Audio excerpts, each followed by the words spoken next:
बंदी छोड़ सतगुरु रामपाल जी परमेश्वर जी की जय हो।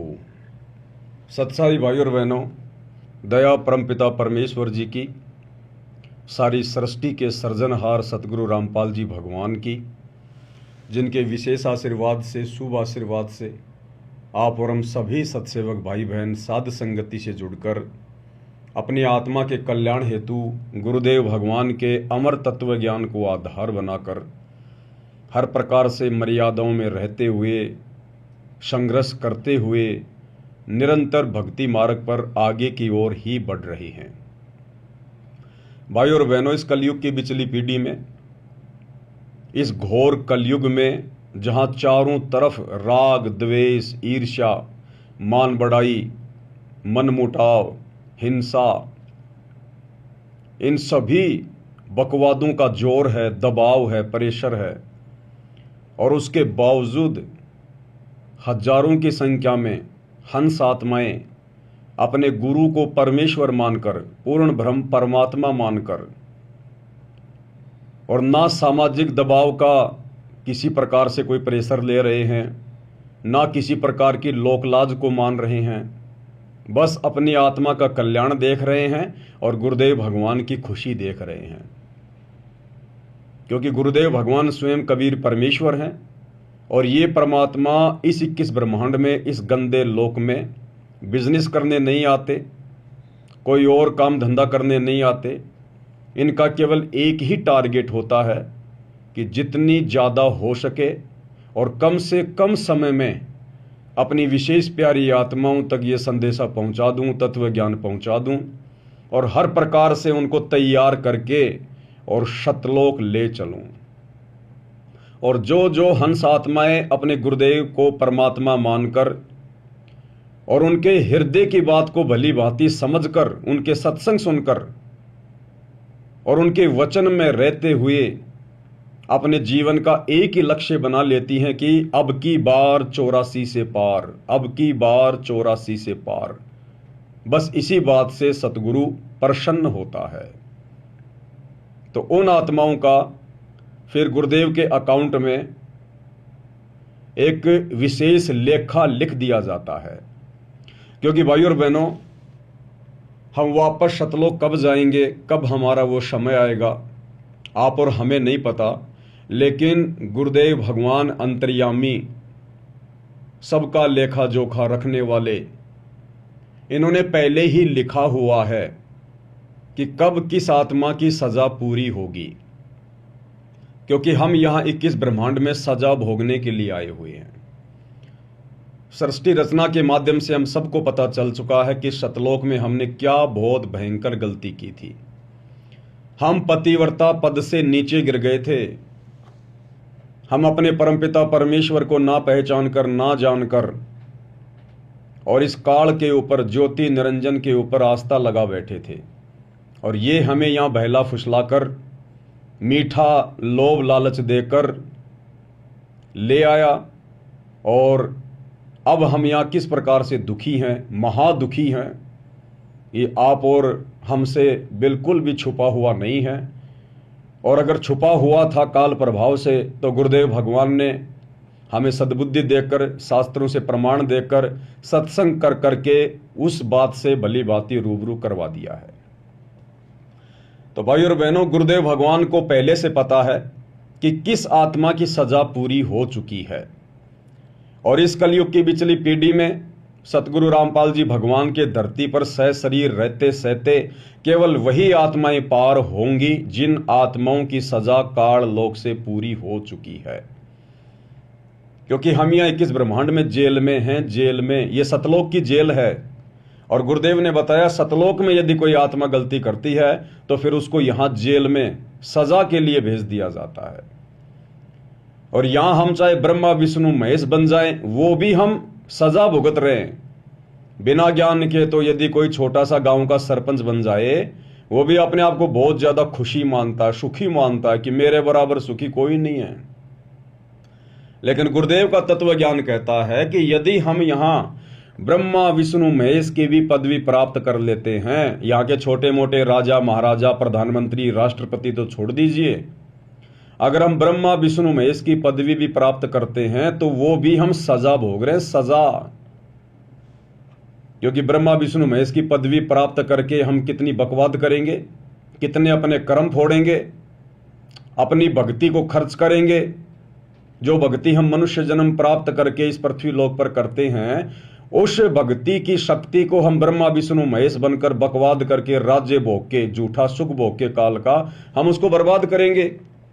और जब हमारे वो पुण्य समाप्त हो जाएंगे, जब ब्लेडर से हवा निकल जाएगी, गुब्बारे से हवा निकल जाएगी, फिर वो गुब्बारा झाड़ियों में जाके गिरता है, कांटे चुभते हैं, फटता है फिर वो। तो ब्रह्मा विष्णु महेश की पदवी प्राप्त करके, अपने पुण्य अक्षीण करके, फिर हम आत्माएं 84 लाख योनियों में लंबा चक्कर काटने के लिए चले जाते हैं। किसी को नरक में भेज दिया जाता है, किसी को पृथ्वी लोक पर मनुष्य जन्म दे दिया जाता है। तो भाई और बहनों, यहां तो ब्रह्मा विष्णु महेश की पदवी भी सजा है, सजा। लेकिन ये सजा हमें कब महसूस होगी? जब हम गुरुदेव की शरण में आएंगे, जब हमें ये तत्व ज्ञान सुनने को मिलेगा, और सुनने के बाद गुरुदेव के विशेष आशीर्वाद से जब हम इसको समझने लगेंगे। तो भाई और बहनों, ये वर्तमान कलयुग की पिछली पीढ़ी का समय है। परमेश्वर सतगुरु रामपाल जी भगवान स्वयं सतलोक के राजा, सतलोक के शहंशाह, एकमात्र कायनात के रचयिता 8 सितंबर 1951 से गांव धनाना, जिला सोनीपत, हरियाणा, भारतवर्ष की पावन भूमि पे प्रकट हैं। और हर बार ये परमात्मा अपने आध्यात्मिक ज्ञान के विशेष प्रचार प्रसार के लिए भारतवर्ष की भूमि को ही चुनता है। इसलिए परमात्मा ने इस भूमि की भी भूरी भूरी जो है वो प्रशंसा की है। परमेश्वर ने इसको धन्यवाद दिया है कि धन जननी धन भूमि, कि वो माता भी धन्य जिसने भगत को जन्म दिया, और वो धरनी यानी वो धरती भी धन्य जहां भगत का जन्म हुआ। इसीलिए भाई और बहनों, भारत देश हमेशा से जगत गुरु रहा है, पूरे विश्व को आध्यात्मिक ज्ञान देता है। क्योंकि ये भूमि गुरुदेव के आशीर्वाद से, क्योंकि परमात्मा सतयुग से ही यहां पर आना शुरू कर देते हैं, भिन्न भिन्न रूप धारण करके आत्माओं में भक्ति प्रवेश जो है वो करवा देते हैं। और उस भक्ति की शक्ति से यहां पर ऋषि मुनि बनते हैं, भगत आत्माएं बनती हैं, धर्म करती हैं, यज्ञ करती हैं, वेदों अनुसार साधना करती हैं, जिस कारण से काल अन्य देशों की तुलना में भारतवर्ष की संस्कृति को ज्यादा नहीं बिगाड़ पाता है। जिस प्रकार ये पश्चिमी देशों की संस्कृति, जहां पर लोग नंगे होकर घूमते हैं, ना कोई माता पिता की शर्म है, ना कोई व्यवहार उनका अच्छा है, केवल अपना स्वार्थ ही है। लेकिन परमात्मा भारतवर्ष की भूमि को जो है वो बचा के रखते हैं भक्ति की शक्ति से। इसलिए काल ज्यादा कुछ यहां बिगाड़ नहीं पाता है। और आने वाला जो विनाशकारी समय है, हम जिस युग परिवर्तन के दौर से गुजर रहे हैं, इस युग परिवर्तन के समय में वैसे घमासान तो मचेगा ही मचेगा, इसमें तो कोई दो राय नहीं है। क्योंकि जो भक्तिहीन प्राणी हैं, जो भक्ति के योग्य आत्माएं नहीं हैं, उन आत्माओं को यहां से जाना पड़ेगा, ताकि आने वाले समय में वे आत्माएं आप और हमें डिस्टर्ब ना करें, आप और हमारी भक्ति में कोई बाधा उत्पन्न ना करें। तो उन आत्माओं को तो यहां से किसी भी कारण से जाना पड़ेगा। तो 2028 युग परिवर्तन का समय गुरुदेव ने निश्चित किया हुआ है, पूर्व निर्धारित है, और बवंडर मचेगा। क्यों मचेगा? क्योंकि गुरुदेव भगवान ने कोशिश की सन 1993 से गांव गांव जाकर लोगों को समझाकर। अब गुरुदेव ने केवल एकमात्र भारत को थोड़ी समझाना है, पूरे विश्व में उन्हीं की आत्माएं हैं। तो गुरुदेव भगवान ने फिर अपनी वचन शक्ति से आप और हमें सोशल मीडिया दी। ये विज्ञान धीरे धीरे गुरुदेव भगवान के आशीर्वाद से आगे बढ़ने लगी। क्योंकि आप देखिए भाई और बहनों, जो कलयुग का जो ये दूसरा जो ये चरण है, जो पिछली पीढ़ी है, ये 1951 से शुरू हुई है। इस कलयुग का जो प्रथम चरण था वो था जब कबीर परमात्मा, यही सतगुरु रामपाल जी आज से 650 साल पहले बनारस के काशी शहर में लहरतारा तालाब पर एक विकसित कमल के फूल पर शिशु रूप में सशरीर सुबह ब्रह्म मुहूर्त में प्रकट हुए थे। सन 1398 वो दिन इस कलयुग की जो है प्रथम चरण था, वो प्रथम चरण का दिन था वो। तो सन 1398 से लेकर और जब परमात्मा मगर से अपनी लीला करके सशरीर सतलोक को गए सन 1518, तो ये जो बीच का समय था ये कलयुग की पिछली पीढ़ी का समय था। अब ये भी देखो भाई और बहनों, आप और हमारे लिए एक बहुत ही अच्छी शिक्षा देने वाला विषय है। कलयुग को स्टार्ट हुए तो 5,500 साल हो गई, लेकिन कलयुग स्टार्ट होते ही कलयुग का प्रथम चरण नहीं माना जाता। कलयुग का प्रथम चरण परमात्मा ने किस समय को सेलेक्ट किया? जितने दिन कबीर परमात्मा यानी 120 साल धरती पर रहे 650 साल पहले, केवल उसी समय को परमात्मा ने कलयुग की पिछली पीढ़ी का समय निर्धारित किया, निश्चित किया। सन 1398 से 1518, उसके बाद वो समय समाप्त हो गया। अब गुरुदेव भगवान कई बार सत्संगों में जिक्र करते थे कि बच्चों, अब पुनः सन 1951 से कलयुग की पीढ़ी का दूसरा जो ये चरण है वो शुरू हो चुका है, लेकिन आप और हम समझ नहीं पा रहे थे।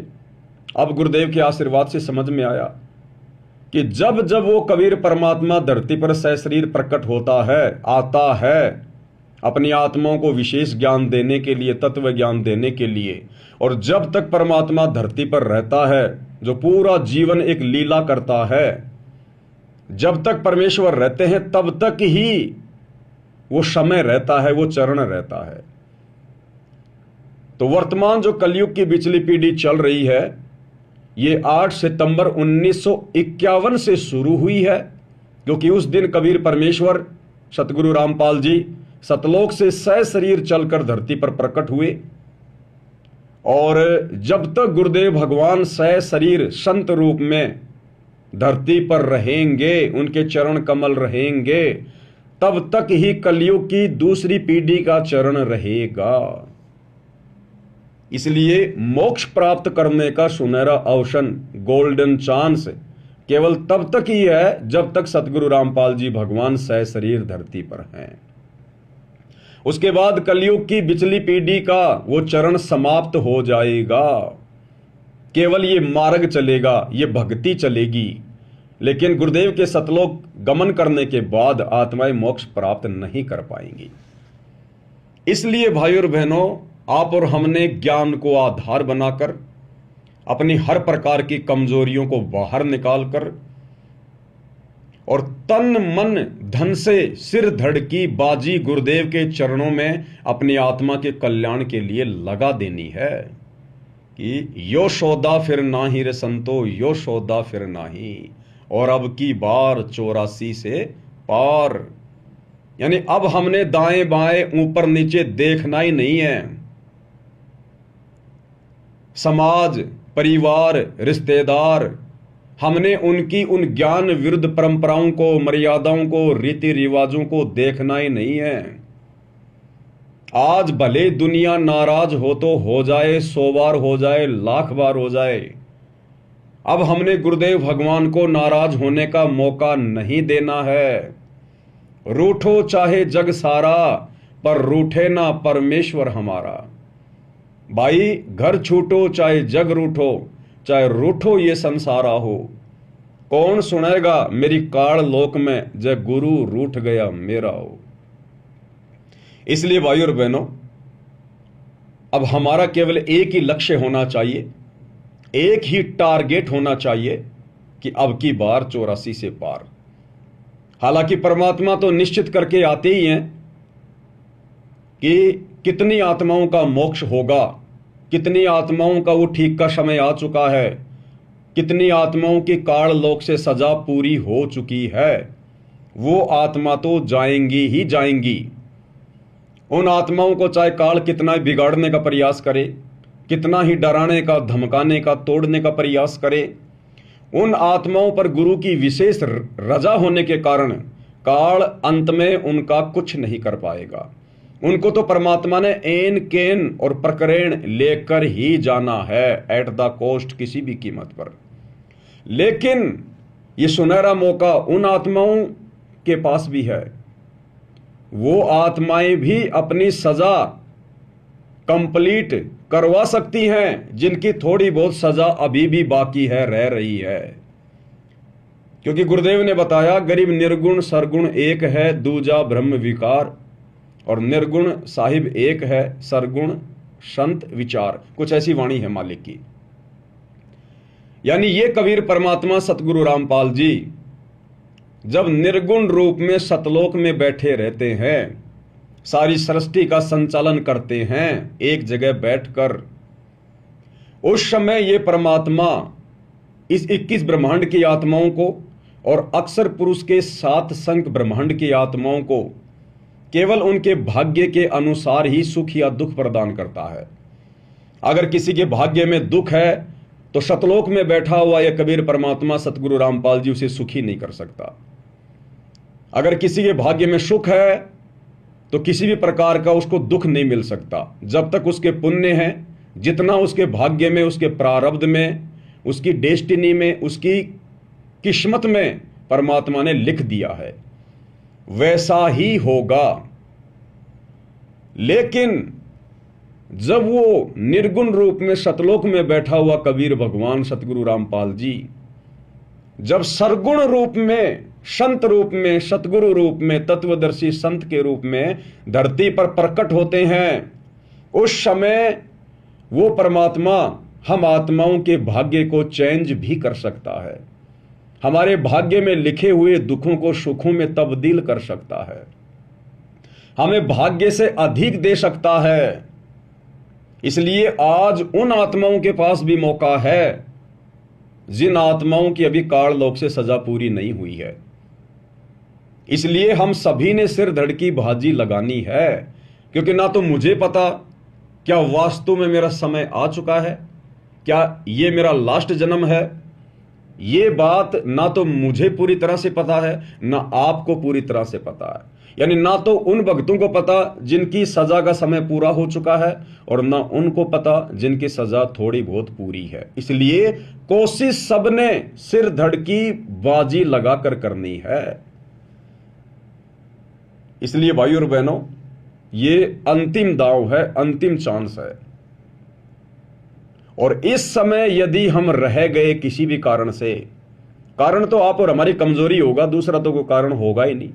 परमात्मा की तरफ से तो कोई कमजोरी रहेगी नहीं। अगर कमजोरी होगी इस कलयुग की पिछली पीढ़ी में सतगुरु की शरण में आने के बाद, तो केवल आप और हम आत्माओं की रहेगी। तो हमने हर प्रकार की कमजोरी को इस ज्ञान को आधार बनाकर ही और गुरुदेव भगवान को प्रसन्न करके ही पूरा करना है। क्योंकि गुरुदेव कहते हैं, इन बातों के पाइए कर सतगुरु नजर निहाल, और राजी कर सतगुरु रूठे नू। हमने जिस सतगुरु को सतलोक में नाराज कर दिया था, कभी अनंत करोड़ युगों पहले, जब हमने काल के ऊपर आस्था प्रकट की थी, जब हम पतिव्रता धर्म से उस पद से नीचे गिर गए थे, तो उस समय हमने सतगुरु को नाराज किया था।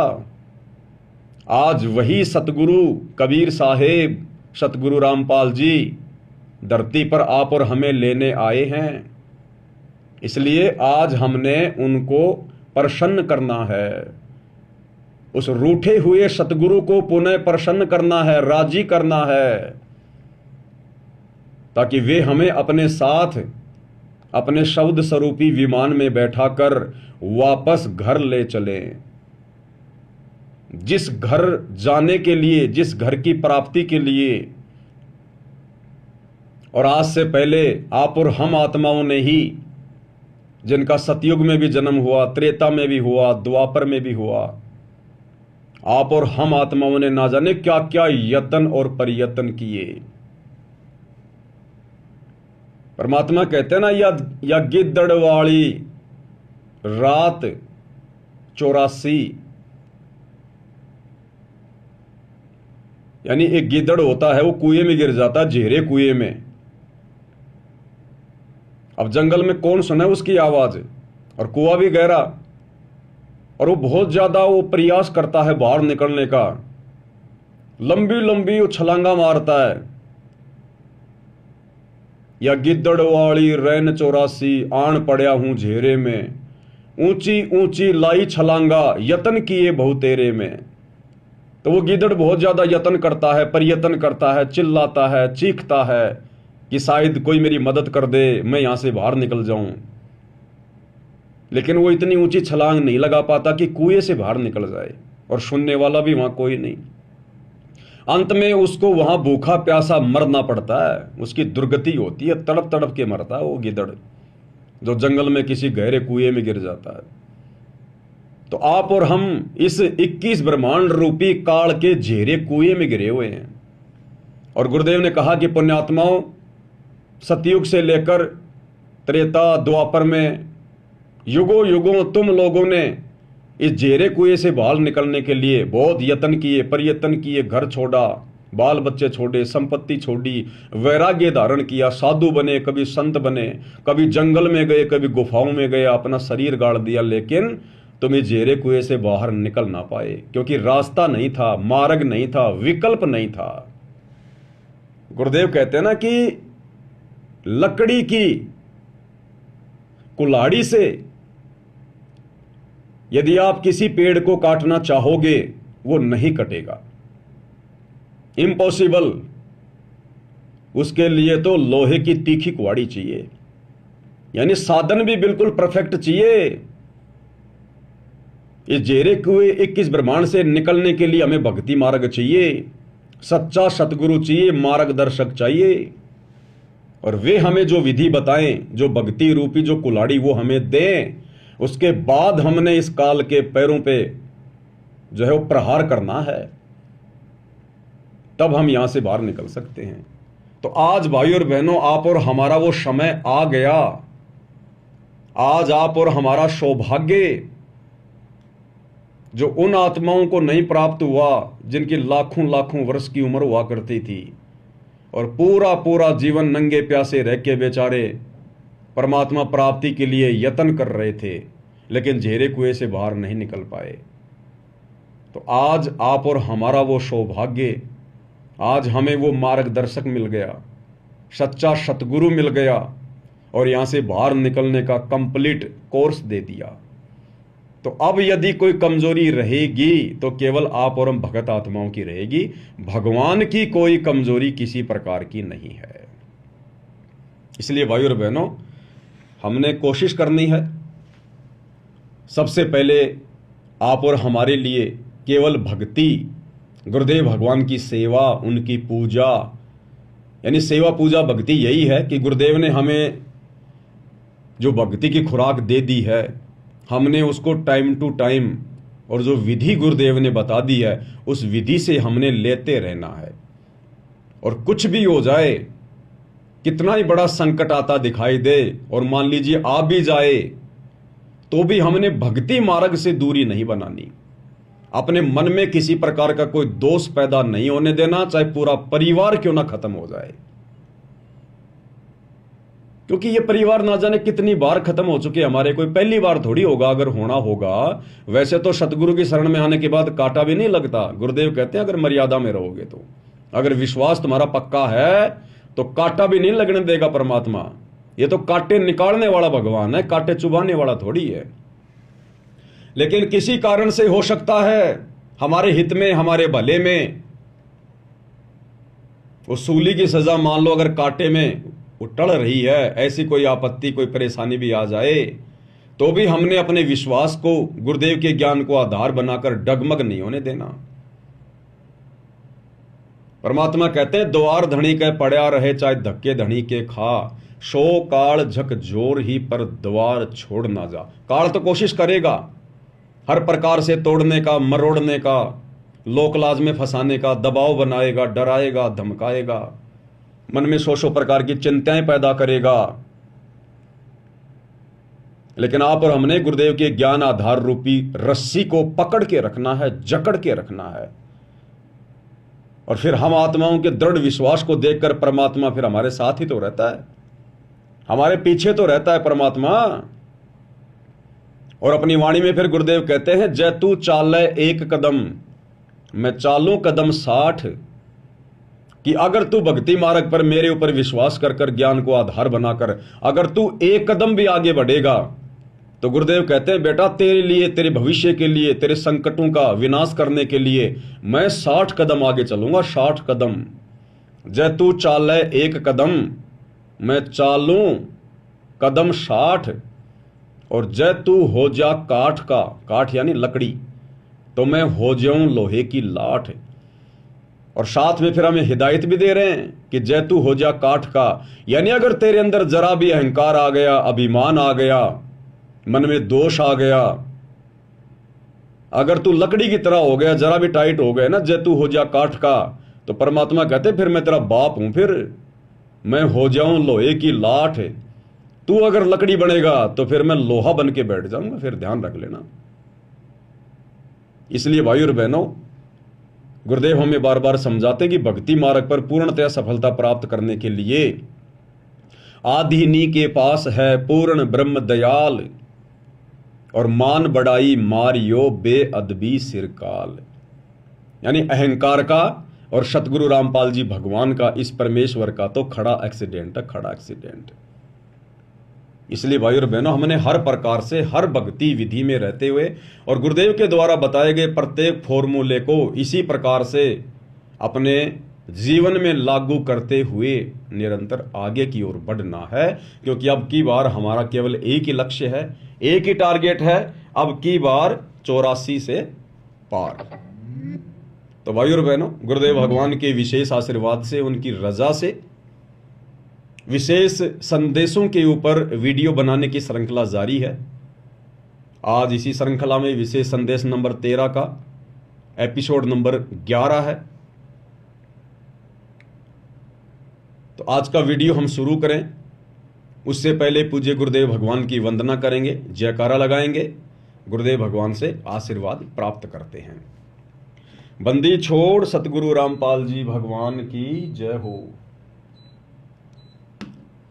परमपिता परमात्मा, सारी सृष्टि के रचनहार, कुल मालिक, असंख्य ब्रह्मांडों के स्वामी, जगत गुरु, तीनों लोकों में प्रवेश करके सबका धारण पोषण करने वाले राजाधिराज, आत्माधार, नाथों के नाथ, देवों के देव महादेव, सर्वेश्वर महेश्वर मृत्युंजय, अजरो अमर आदि अनादि सनातनी प्रभु, जगत पिता जगदीश्वर, श्री श्री 1008 की उपाधि के वास्तविक अधिकारी, अकाल मूर्त शब्द स्वरूपी राम, वासुदेव, सर्वगतम ब्रह्म, परम पूज्य, प्रथम पूज्य, परम संत, परम पुरुष, परम धनी, परम दयालु, सत्य कबीर, हक्का कबीर, अल्लाहु कबीर, अल्लाहु अकबर, बाखबर, अल्लाह ताला, जगत के तारणहार, जगत के मुक्तिदाता, जगत के जगन्नाथ, हारे के सहारे, हिंदुओं के राम, मुसलमानों के अल्लाह, सिखों के वाहिगुरु, ईसाइयों के मसीह, दया के सागर दयानिधि, करुणा के सागर करुणानिधि, स्वयंभू परिभू, संकट मोचन, कष्ट हरण, मंगल करण, दुख भंजन,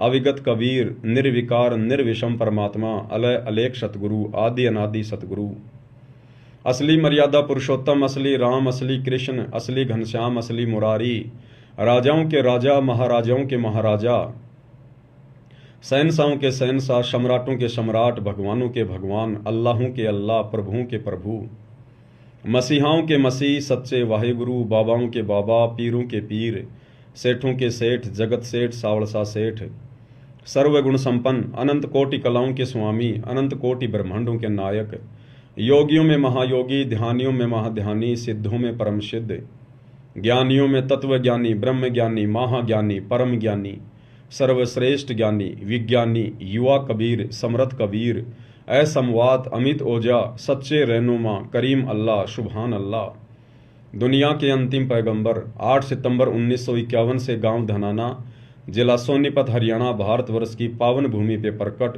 रियल कल्कि भगवान श्री नारायण साकार हरि, श्री बाबा साहेब नूर अनंत परमात्मा, सच्चे दरवेश, सच्चे बाखबर, संत शिरोमणि सतगुरु रामपाल जी परमेश्वर जी के चरण कमल में साध संगति से जुड़े हुए देश विदेश से आप और हम सभी सत्सेवक भाई बहनों का अनंत कोटि दंडवत प्रणाम। तो भाई और बहनों, गुरुदेव भगवान की विशेष रजा और उनकी विशेष रजा का विशेष संदेशों के माध्यम से विशेष फायदा उनकी विशेष आत्माएं ही उठा सकती हैं। और वो भाई बहन तमाम विशेष आत्माओं की श्रेणी में हैं, संज्ञा में हैं, जिनको गुरुदेव भगवान ने बरवाला कांड के बाद अपना विशेष आशीर्वाद देकर साध संगति से जोड़ रखा है। और साध संगति से जुड़कर जो आत्माएं धीरे धीरे अपने आप को मरा हुआ समझने लग रही हैं, जिन आत्माओं को अपनी भक्ति और मर्यादाओं के अलावा किसी भी चीज की कोई विशेष चिंता नहीं है, जिन्होंने अपना एक ही टारगेट बना लिया, अब की बार 84 से पार, तो ये विशेष संदेश उन्हीं आत्माओं को समझ में आएंगे। अन्य भाई बहन इन गुरुदेव भगवान की ज्ञान आधारित बातों को सुनकर भी, क्योंकि आप और हम दो कोटि के जीव अगर कुछ भी बोलते हैं तो गुरुदेव के ज्ञान को सामने रख के बोलते हैं, क्योंकि आप और हमारे पास में कुछ भी नहीं है, कुछ भी। लेकिन गुरुदेव ने हमें बहुत कुछ बना दिया, बहुत कुछ, यहां के शंकराचार्यों से सैकड़ों गुना ऊपर बना दिया परमात्मा ने।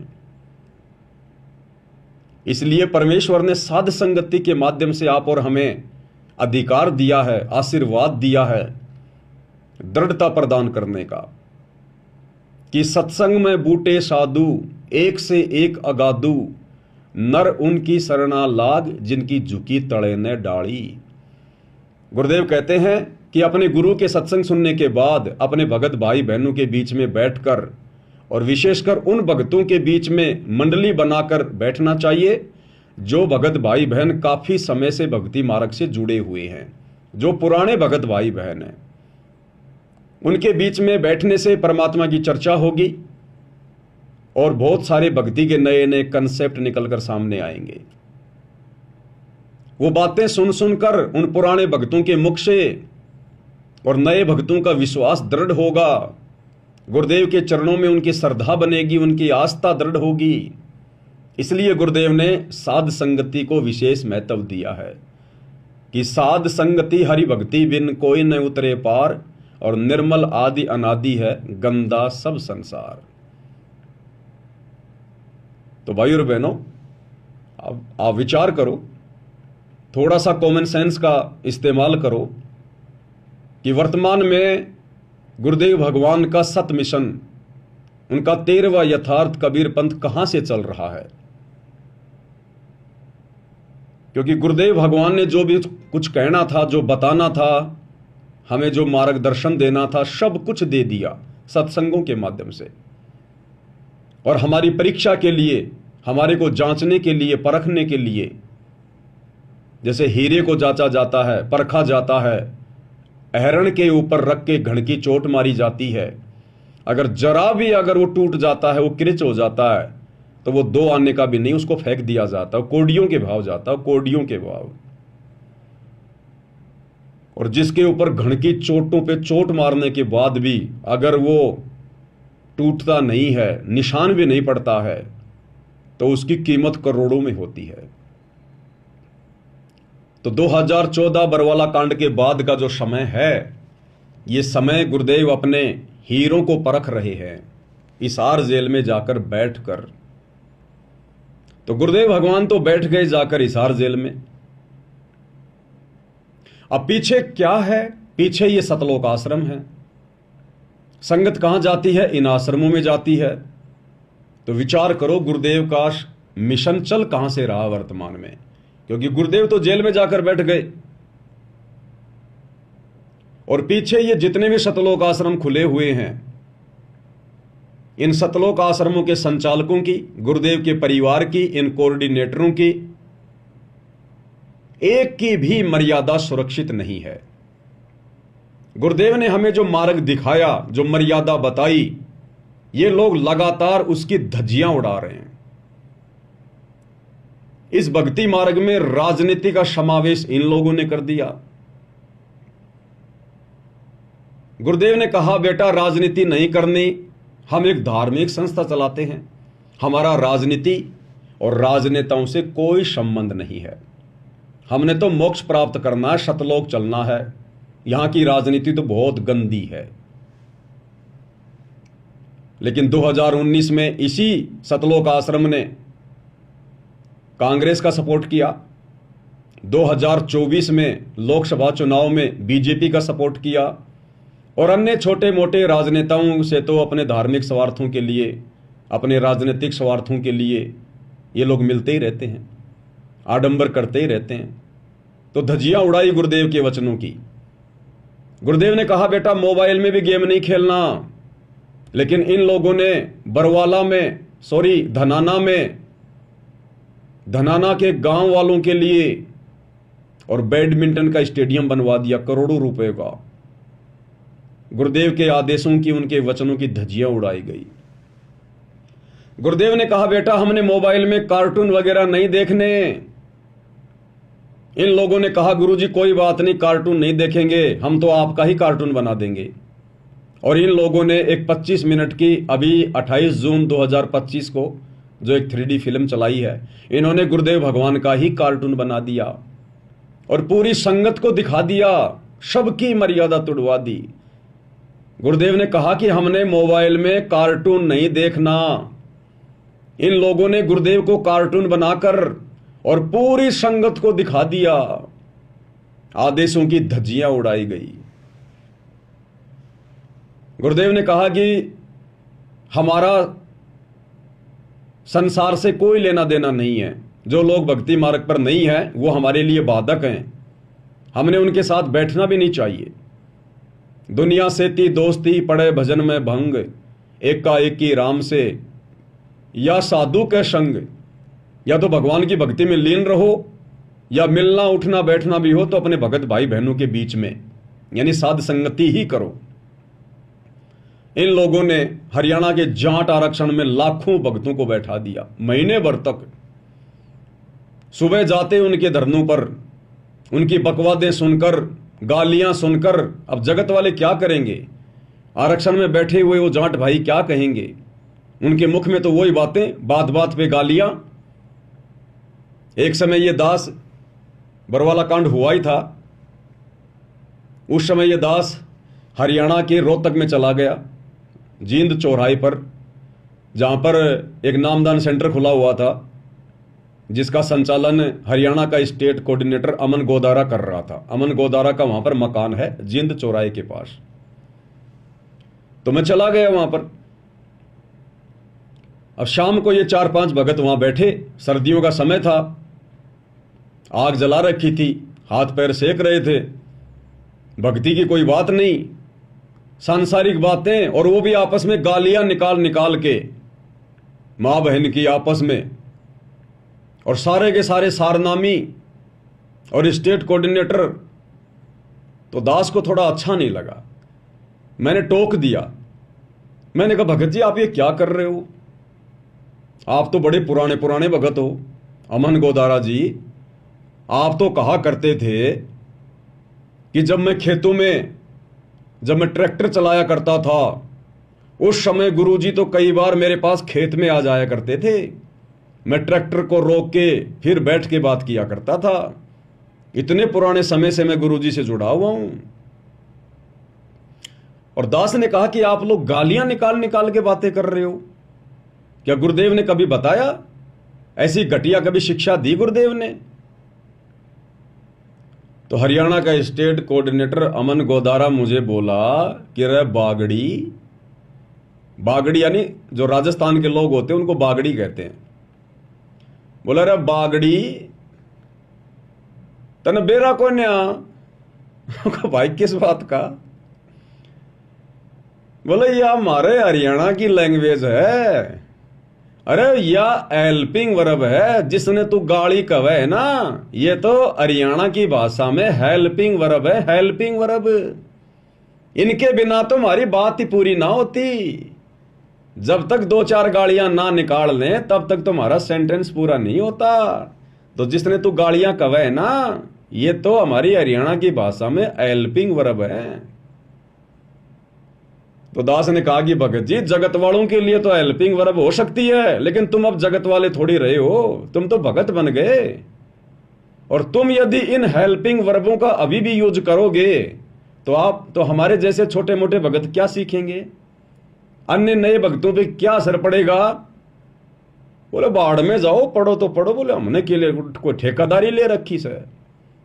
तो ये हाल था भाई और बहनों इन बड़े बड़े कोऑर्डिनेटरों का। इसलिए दास इनको जड़ से जानता है, इन सभी लोगों को जड़ से। परमात्मा ने मुझे मौका दिया इन लोगों की संगति करने का। 2013 में जैसे ही गुरुदेव भगवान ने मेरे ऊपर नाम दीक्षा की रजा बख्शी, तो मुझे पता चला कि भाई यहां तो सेवा भी मिलती है। तो मैं बाथरूम में चला गया, मैंने कहा भाई बाथरूम की सेवा लेंगे, सेवा करनी है फिर ढंग से करेंगे। तो बाथरूम वाले भाई बोले ऐसे बाथरूम की सेवा नहीं मिलती। बोले बाथरूम की सेवा और जूता घर की सेवा ये विशेष सेवा है, इस सेवा को करने से आधी नहीं आती है, और इस सेवा के लिए भाई गुरुदेव से प्रार्थना करनी पड़ती है डायरेक्ट। तो मैंने कहा वो कैसे होगी। बोला शाम को गुरुजी दर्शन देंगे, उस समय जाना और गुरुजी से प्रार्थना कर लेना, अगर गुरुजी यस कर दें तो आ जाना, नाम लिखवा देना। मैंने कहा ठीक है भाई। दास शाम को लाइन में लग गया। वैसे गया था दास, समागम में नहीं गया था, आड़े दिन गया था। उस समय समागम नहीं था बरवाला में, और किसी भगत को नाम दीक्षा वगैरह लेनी थी, तो मैं फ्री था। तो मेरे को फोन किया गया, बोले भगत जी आप जाओगे क्या उनके साथ में। मैं तो तैयार हो गया तुरंत, मैं चलो भाई। तो वैसे गए थे। तो शाम को 4 साढ़े 4 बजे के बाद में अनाउंसमेंट हुआ कि जिन जिन भगत आत्माओं ने सतगुरुदेव जी के दर्शन करने हैं वो कृपया लाइन लगा लें। तो दास भी लाइन में लग गया दौड़ के। नंबर आया तो अब उस समय तो भाई और बहनों देखो हमारी भी बुद्धि इतनी काम कर रही थी, हम भी उस दाढ़ी मूंछ वाली फोटो को ही परमात्मा मान रहे थे। हालांकि गुरुदेव का जो दर्जा था हमारी नजरों में दाढ़ी मूंछ वाले से नीचे नहीं था, लेकिन बस वो गुला मिला सा ज्ञान था। गुरुजी कहते ना तुम्हारी ऐ नहीं मिट रही, वो वाली बात थी। तो दास ने कहा पहले तो मालिक ने आशीर्वाद दे दिया, नीचे गर्दन जाके कर ली, आशीर्वाद मिल गया। फिर दास ने कहा कि गुरुजी, बोले हाँ भाई। मगर गुरुजी दास को बाथरूम की सेवा चाहिए।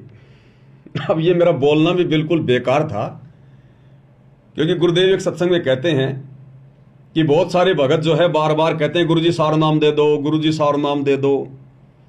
तो गुरुजी ने कहा रे अभी तो तुमने बोलना भी ढंग से नहीं सीखा, अभी तो तुम लोगों ने बोलना भी ढंग से नहीं सीखा कि अपने गुरु के साथ में कैसे बातचीत की जाती है, और तुम बाट देख रहे हो सार नाम की। तो उसी प्रकार से दास ने कहा कि गुरुजी मुझे बाथरूम की सेवा चाहिए। अब ये हो गया एक प्रकार से आदेश हो जाता है कि मुझे बाथरूम की सेवा चाहिए।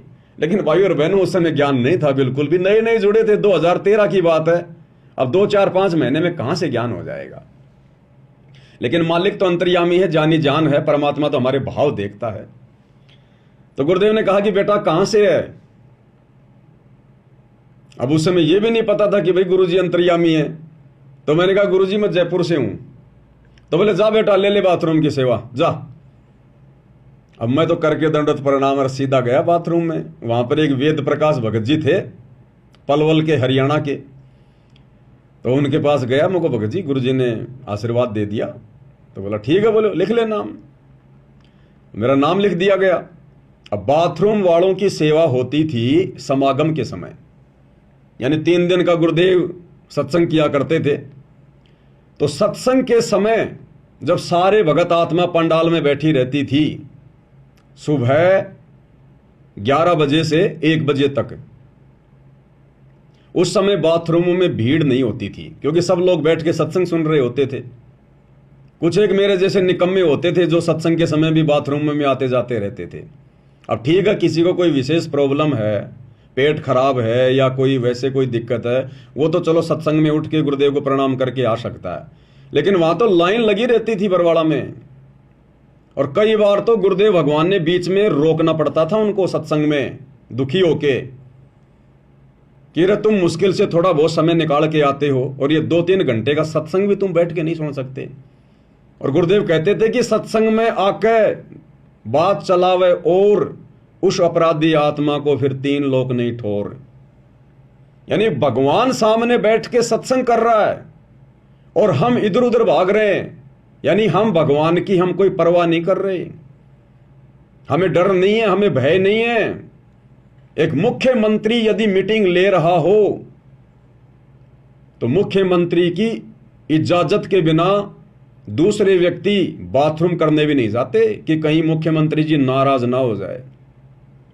और यहां तो सामने भगवान बैठे, लेकिन उस समय भाई और बहनों सब गुरु को मानुष ही मान रहे थे, हम भी उसी श्रेणी में थे। तो उस समय हम लोग बाथरूम को साफ किया करते थे, बाथरूमों की सेवा किया करते थे। तो उस समय ये सारे के सारे चौधरी लोग, ये कोऑर्डिनेटर वगैरह, ये बड़े बड़े ये परम भगत जो आज राजनीतियां कर रहे हैं, ये सारे के सारे उस समय बाथरूम में आ जाया करते थे। सत्संग तो बेचारी आम संगत सुना करती थी, चौधरी थोड़ी सुनते हैं सत्संग। तो वहां जाते थे सारे, तो घंटा आध घंटा तो बाथरूम की सफाई करवाया करते थे और उसके बाद में फिर बाथरूम वाले उस कमरे में बैठ जाया करते थे कोने में।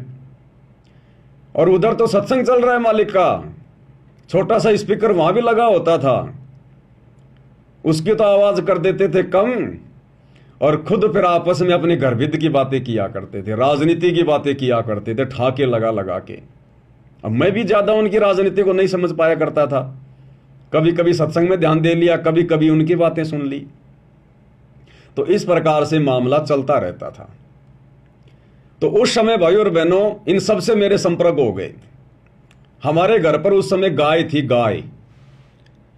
तो ये कहा करते थे, बागड़ी राजस्थान में घी अच्छा मिलता है, घी का बंदोबस्त है क्या? मगर मिल जाएगा, हमारे तो खुद का गाय है। तो कभी तो मेरे से 1 किलो मंगवाते, कभी 2 किलो मंगवाते और पैसे मेरे को दे दिया करते थे। तो कभी तो हरियाणा का स्टेट कोऑर्डिनेटर मेरे से घी मंगाता था, फिर उसको पता चलता कि कहां से मंगवा रहा है, अरे वो बागड़ी ले आवे, बागड़ी वो पवन। फिर यो राष्ट्रीय समाज सेवा समिति का अध्यक्ष रामकुमार ढाका आया, अरे बोलो बागड़ी मन को ने लाके दे, मगर तेरे से क्या दुश्मनी है? फिर उसको लाके दिया। ऐसे कईयों को मैं वहां घी ला के दिया करता था। तो इनसे मेरी अच्छी खासी जान पहचान सी हो गई थी। तो इनके आचार विचार व्यवहार का भाई और बहनों कितना ये गुरु जी को मानते थे, पहचानते थे, क्योंकि हम तो चलो नए थे उस समय, साल भर भी नहीं हुई थी, लेकिन ये लोग तो 10-10 साल से, 15-15 साल से जुड़े हुए थे। तो आज इनका वो आचरण, वो रवैया, कितना इन्होंने गुरु जी को जाना पहचाना, आज भली भांति समझ में आ रहा है आज कि आज भी ये लोग गुरु जी को मानुष ही मान रहे हैं। तो गुरुदेव के जेल जाने के बाद इन्होंने उनके हर प्रकार के नियमों की, मर्यादाओं की धज्जियां उड़ा रखी है, धज्जियां। इसलिए भाई और बहनों, दास ने उसको समझाया कि भगत जी, आम जगत वाला तो गालियां निकाल सकता है बातचीत में, लेकिन भक्तों ने नहीं निकालनी चाहिए। बोले ना भाई ना, जब तक गाली ना निकाल हमारी बात ही पूरी नहीं होती। तो इस प्रकार से भाई और बहनों, दास पहले इनकी कुसंगति का शिकार था और शायद परमात्मा ने इसीलिए दास को इनके नजदीक जाने का मौका दिया, ताकि आगे चलकर परमात्मा ने बरवाला कांड के बाद में दास को निमित्त बनाना था, निमित्त साध संगतियों के लिए। और इनके आचरण से परमात्मा ने मुझे पहले ही परिचित करवा रखा था। और उसके बाद जब ये सरेआम गलतियां करने लग गए गुरुदेव की गैर हाजिरी में, तो फिर तो विश्वास दृढ़ हो गया कि ये तो वास्तव में बकवादी आदमी है, ये तो काल की आत्माएं हैं, ये सतगुरु के अंश नहीं है, खाली दिखावे के भगत हैं, दिखावे के भगत हैं। और आज देख लो इनका मनमाना आचरण आज सबके सामने है, सबके सामने। तो भाइयों और बहनों, ये जो विशेष संदेश हैं, ये केवल परमात्मा अपनी विशेष आत्माओं के लिए हिसार जेल से भेज रहे हैं, उनको दृढ़ करने के लिए।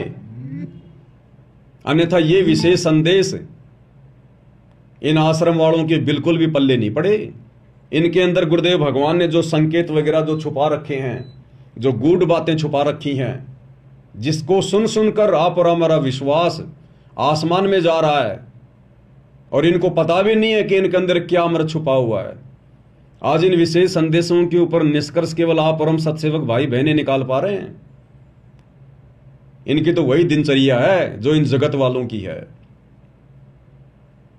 जैसे परमात्मा कहते हैं ना कि कोयल की आवाज सुनकर कोयल के बच्चे तो कान खड़े कर लेते हैं, और जो कौवे वाले हैं उनके असर भी नहीं होता।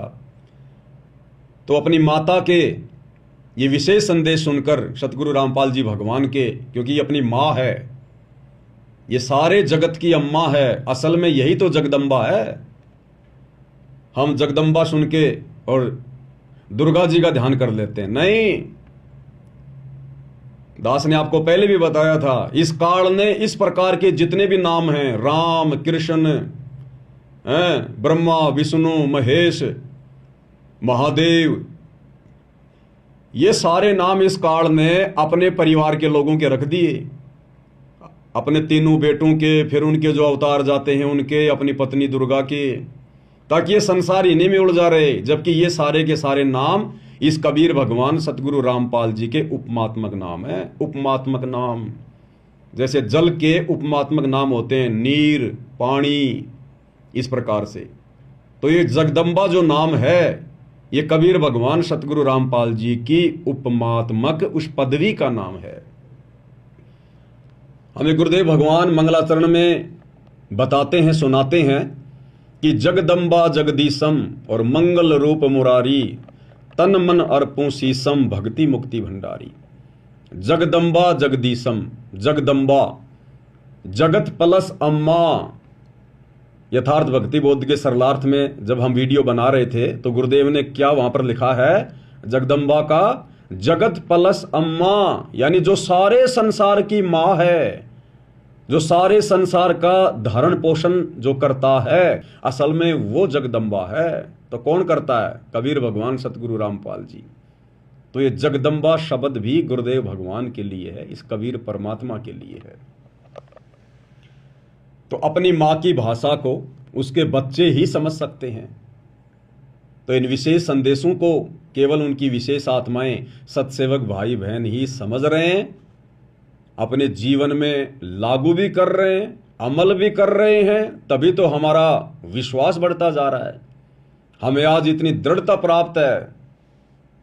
इस बेचारी नादान संगत को तो आप और हमारे जैसे भगत भाई बहनों ने ही मूर्ख बना दिया, मूर्ख बना दिया। गुरुदेव की आड़ में मर्यादाएं तोड़वा दी, राजनीतियां करवा दी। और आप और हम आत्माओं को ये काल भी नहीं मूर्ख बना पा रहा, ये काल भी डगमग नहीं कर पा रहा। कितनी कोशिशें की इसने, साध संगतियों को बिगाड़ने की, तोड़ने की, गंदगी फैलाने की, लेकिन इसकी पार नहीं बसाई।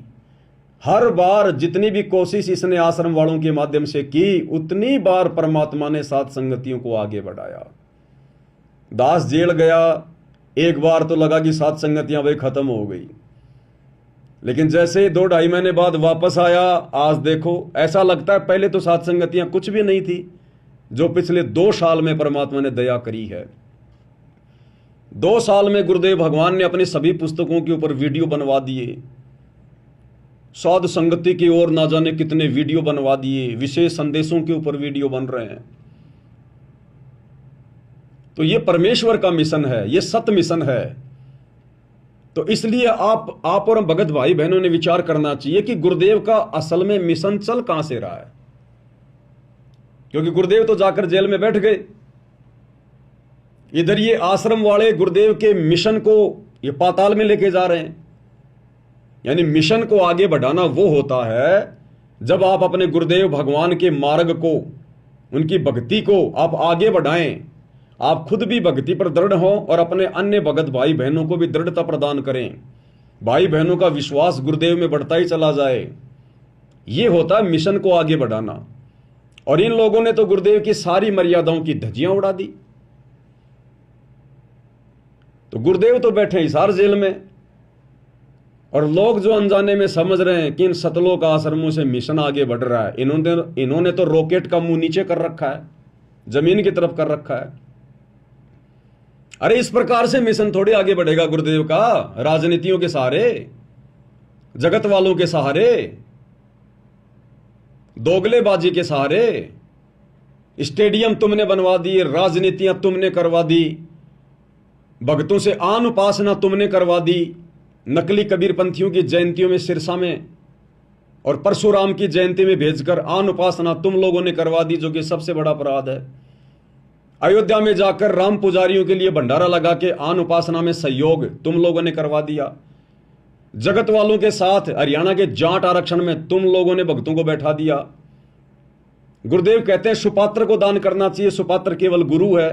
तुम लोगों ने भक्तों का ज्योति पाठ का दान उन जाट आरक्षण में उन कुपात्रों को दे दिया करोड़ों में। गुरुदेव कहते हैं भक्तों ने भक्तों की संगति करनी चाहिए। तुमने भक्तों को राजस्थान के गैंगस्टर आनंदपाल सिंह की सीबीआई जांच के समर्थन में बैठा दिया, 5 लाख रुपया उनको चंदे के रूप में दे दिया। कभी तुम विश्व हिंदू परिषद और बजरंग दल वालों के साथ मिलकर मुसलमानों का विरोध करते हो। गुरुदेव कहते हैं कि सब हमारे भाई बहन हैं। तो तुम गुरुदेव के मिशन को आगे बढ़ा रहे हो या पाताल में लेके जा रहे हो? तो गुरुदेव बैठे हैं जेल में, आश्रम वाले मिशन को पाताल में लेके जा रहे हैं। तो कहीं न कहीं से तो मिशन भी चल रहा होगा गुरुदेव का, या मिशन को गुरुदेव ने पोज कर दिया। तो ये मिशन गुरुदेव ने चला रखा है, ये मिशन बंद नहीं हो सकता जो समय गुरुदेव ने निर्धारित कर दिया। तो साध संगति है गुरुदेव का असली मिशन। यह है यथार्थ 13वां कबीर पंथ, जहां आत्माओं को दृढ़ किया जा रहा है, संसार से उल्टा हटाया जा रहा है। भक्तों की रग रग में, रोम रोम में गुरुदेव को परमात्मा के रूप में बैठाया जा रहा है। भक्तों का ध्यान, उनकी सुरती सतलोक में लगाई जा रही है। यह है गुरुदेव का मिशन। काललोक से आत्माओं को बाहर निकालने का मिशन यह है। तो यहां दया कर रखी है गुरुदेव भगवान ने। तो भाइयों और बहनों, अब आप और हम भी इतने नादान, इतने अनजान ना रहें। ये काल ज्यों ज्यों समय आगे बढ़ेगा भी ये त्यों त्यों ये हो सकता है और गंदगी फैलाने का प्रयास करे, क्योंकि नए नए हथकंडे अपनाएगा। इसको चैन बिल्कुल भी नहीं है। इसको पता है कि तेरा भोजन जाएगा, आत्माएं जाएंगी, तो ये हर प्रकार से गंदगी फैलाने का प्रयास करेगा। लेकिन गुरुदेव के आशीर्वाद से अब साध संगति से जुड़ी हुई 90% आत्माएं बिल्कुल दृढ़ हो चुकी हैं। 5-10% तो खैर नए भगत भाई बहनें जुड़ते रहते हैं, इतना जल्दी समझ में नहीं आता है। लेकिन 90% आत्माएं जो लगभग 4-5 साल से साध संगति से जुड़ी हुई हैं, वो बिल्कुल दृढ़ भगत हैं, दृढ़। उनको तोड़ना तो बहुत दूर की बात है, उनको हिलाना भी मुश्किल है, हिलाना भी। लेकिन इसका मतलब ये नहीं कि हम बेखबर हो जाएं। भैया जंग लोहे में भी लग जाती है, चाहे लोहे की कोई गाडर पड़ी है, जंग उसमें भी लग जाती है अगर साफ सफाई नहीं रखी तो हम चाहे कितने दृढ़ हैं, कितना ज्ञान समझ में आ रहा है, अपनी मर्यादाओं के लिए हमने चौकस रहना पड़ेगा, चौकस। ना जाने कब कहां किस बात को लेकर ये काल अपना गेम खेल जाए। तो हर प्रकार से गुरुदेव भगवान के तत्व ज्ञान रूपी अस्त्र शस्त्र हमने सुसज्जित करके रखने। वज्रबान की बोऊ बाड़ी और सतगुरु संत जीत है राड़ी। गुरुदेव का तत्व ज्ञान हमारे लिए ये वज्रबान है, हथियार है। ये लड़ाई हमने ज्ञान आधार से लड़नी है, मर्यादाओं में रहते हुए। तो भाई और बहनों, विशेष संदेश के ऊपर हम आगे बढ़ते हैं पूज्य गुरुदेव जी के आशीर्वाद से। और पिछली बार एपिसोड नंबर 10 में गुरुदेव ने हमें द्रौपदी की कथा का आंशिक जिक्र किया कि किस प्रकार से द्रौपदी ने सुपात्र को दान किया। कुपात्र को दिया हुआ दान फलित नहीं होता है, सुपात्र को दान किया। कबीर परमेश्वर सतगुरु रामपाल जी अंधे महात्मा का रूप बनाकर अपनी आत्मा के भविष्य को देखते हुए कि आगे चलकर इसके ऊपर ऐसा संकट आएगा, और परमेश्वर कहते हैं कि गैल गैल लाग्या फिरूं जब तक धरती आकाश, गोता मारूं सुरग में जा बैठूं पाताल। जो जन मेरी शरण है ताका हूं मैं दास, और गैल गैल लाग्या फिरूं जब तक धरती आकाश। तो ये द्रौपदी वाली आत्मा किसी युग में सतगुरु रामपाल जी भगवान की शिष्या थी, या उनकी शिष्य थी, स्त्री थी या पुरुष थी, और मालिक को पता था कि आने वाले समय में इसके ऊपर ऐसे ऐसी आपत्ति आएगी। तो जिन आत्माओं के पास में भक्ति धन होता है, परमात्मा उन आत्माओं की रक्षा करता ही करता है, चाहे वो उनकी शरण में हो या ना हो। तो परमात्मा ने पहले ही उससे एक साड़ी का टुकड़ा दान में ले लिया, और उसके प्रतिफल में परमात्मा ने उस आत्मा के आने वाले संकटों का मर्दन किया, निवारण किया। यानी इस कथा के माध्यम से गुरुदेव ने हमें यह भी शिक्षा दी कि वर्तमान में सुपात्र को, सतगुरु को किया गया दान धर्म वर्तमान जीवन में भी आपके काम आ सकता है। यानी उसके बाद तो सतगुरु का काम है कि वो दान गुरुदेव ने हमारे वर्तमान जीवन में कहीं हमारे हित में लगाना है, या फिर भक्ति मार्ग में मोक्ष के लिए उसको यूज करना है, या फिर मोक्ष नहीं हुआ तो नेक्स्ट जीवन में उसका जो प्रतिफल है वो देना है। वो तो सतगुरु को समर्पित करने के बाद सतगुरु का काम है कि वो कैसे उसका यूटिलाइज करेंगे, वो क्या करेंगे। इसलिए सुपात्र को अपने गुरुदेव भगवान को ही ज्योति पाठ का पैसा देना चाहिए, 10वां अंश का पैसा देना चाहिए, या अन्य दान धर्म जो है वो करना चाहिए। अगर कुपात्रों को दोगे तो देख लो इन आश्रम वालों ने क्या हाल कर दिया संगत का। संगत को भेड़ बकरियां बना के छोड़ दी, भेड़ बकरियां, यानी भेड़ बकरियों को डंडा दिखा के किधर भी मोड़ दो, चाहे परशुराम की जयंती में मोड़ दो, चाहे सिरसा में नकली कबीर पंथियों की जयंती में मोड़ दो, चाहे उनका मुंह हरियाणा के जाट आरक्षण में मोड़ दो, आनंदपाल सिंह की सीबीआई जांच की तरफ जोड़ दो, अयोध्या में भंडारे की तरफ मोड़ दो, कहीं भी मोड़ दो उनका मुंह। तो ये है कुपात्रों को ज्योति पाठ और दान देने का नतीजा वर्तमान में गुरुदेव की गैर हाजिरी में। उसके बाद गुरुदेव भगवान ने फिर आगे हमें और क्या सुशिक्षा दी द्रौपदी की कथा के माध्यम से। अब हम आगे बढ़ते हैं भाइयों और बहनों, जितना परमात्मा समय देंगे थोड़ा बहुत। अब जैसे द्रौपदी ने एक 6-7 इंच चौड़ा, 8 इंच चौड़ा, 3 फुट का एक कपड़ा पाड़ के साड़ी में से दिया था। उसने नीच सा दिया था, उसका बिना मेरा था, मैं क्यों दे रही हूँ, कि इससे मुझे फल मिला है इसलिए दे रही हूँ। वो तो एक अपना धार्मिक और एक अपनी इंसानियत के नाते और साधु देख कर दान किया। जब धनी का काम पड़ा, जब उसको नंगा करने लगे, वहां था धनी का काम। कहते गरीब कल्पे कारण कौन है, कर सेवा नहीं काम, और मन इच्छा फल देता जब बड़ा धनी से काम।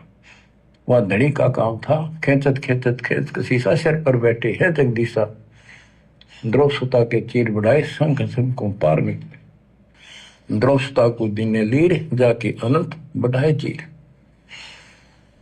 अब क्या बताते हैं, बाद में श्री कृष्ण उसका गुरु थे, वो आए तब द्रौपदी ने उनसे पूछा कि हे गुरुदेव, हे भगवान, ये मेरे ऊपर कैसी कृपा हुई, कौन सा मेरा धर्म कर्म ऐसा था कि मुझे इतना परमात्मा ने ऐसा कुछ कर दिया। तब दिव्य दृष्टि से श्री कृष्ण ने देख कर बताया कि जब तू अपने माँ के घर थी, कंवारी थी, तेने ऐसे से दरिया पर नहाने गई थी, एक साधु दरिया में स्नान कर रहा था, उसकी कॉपी ने कैथी कपड़ा लंगोट वो बह गया था, पानी में शर्म के मारे खड़ा था, और तन्ना अपनी साड़ी मत कपड़े चीर पाड़ के दिया था। उसके प्रतिफल में परमात्मा ने आपकी इज्जत रखी है। क्या कह रहे हैं गुरुदेव भगवान। वो साड़ी का एक टुकड़ा जो द्रौपदी ने दिया था अंधा महात्मा समझकर, उसके प्रतिफल में, क्योंकि वो साड़ी का टुकड़ा सुपात्र को दिया था, किसी कुपात्र को नहीं दिया, किसी भांग धतूरा सुल्फा पीने वाले साधु संत को नहीं दिया, आन उपासना करवाने वाले नकली बाबा को नहीं दिया। उस संत रूप में सुपात्र कबीर भगवान थे, सतगुरु रामपाल जी थे, और उसके प्रतिफल में परमात्मा ने फिर द्रौपदी का चीर बढ़ाया। दुशासन 10,000 हाथियों जितना बल था, और खेचत खेचत खेच कसीसा, यानी पसीने आ गए उस पहलवान के, लेकिन द्रौपदी को नंगी नहीं कर पाया। अभी भाई और बहनों, कुछ दिनों पहले गुजरात के अहमदाबाद में वो प्लेन हादसा हुआ एयर इंडिया का। एक यात्री को छोड़कर सभी मारे गए। वो एक क्यों बच गया? अब दुनिया के लिए तो वो रहस्य है, दुनिया के लिए तो वो हीरो बन गया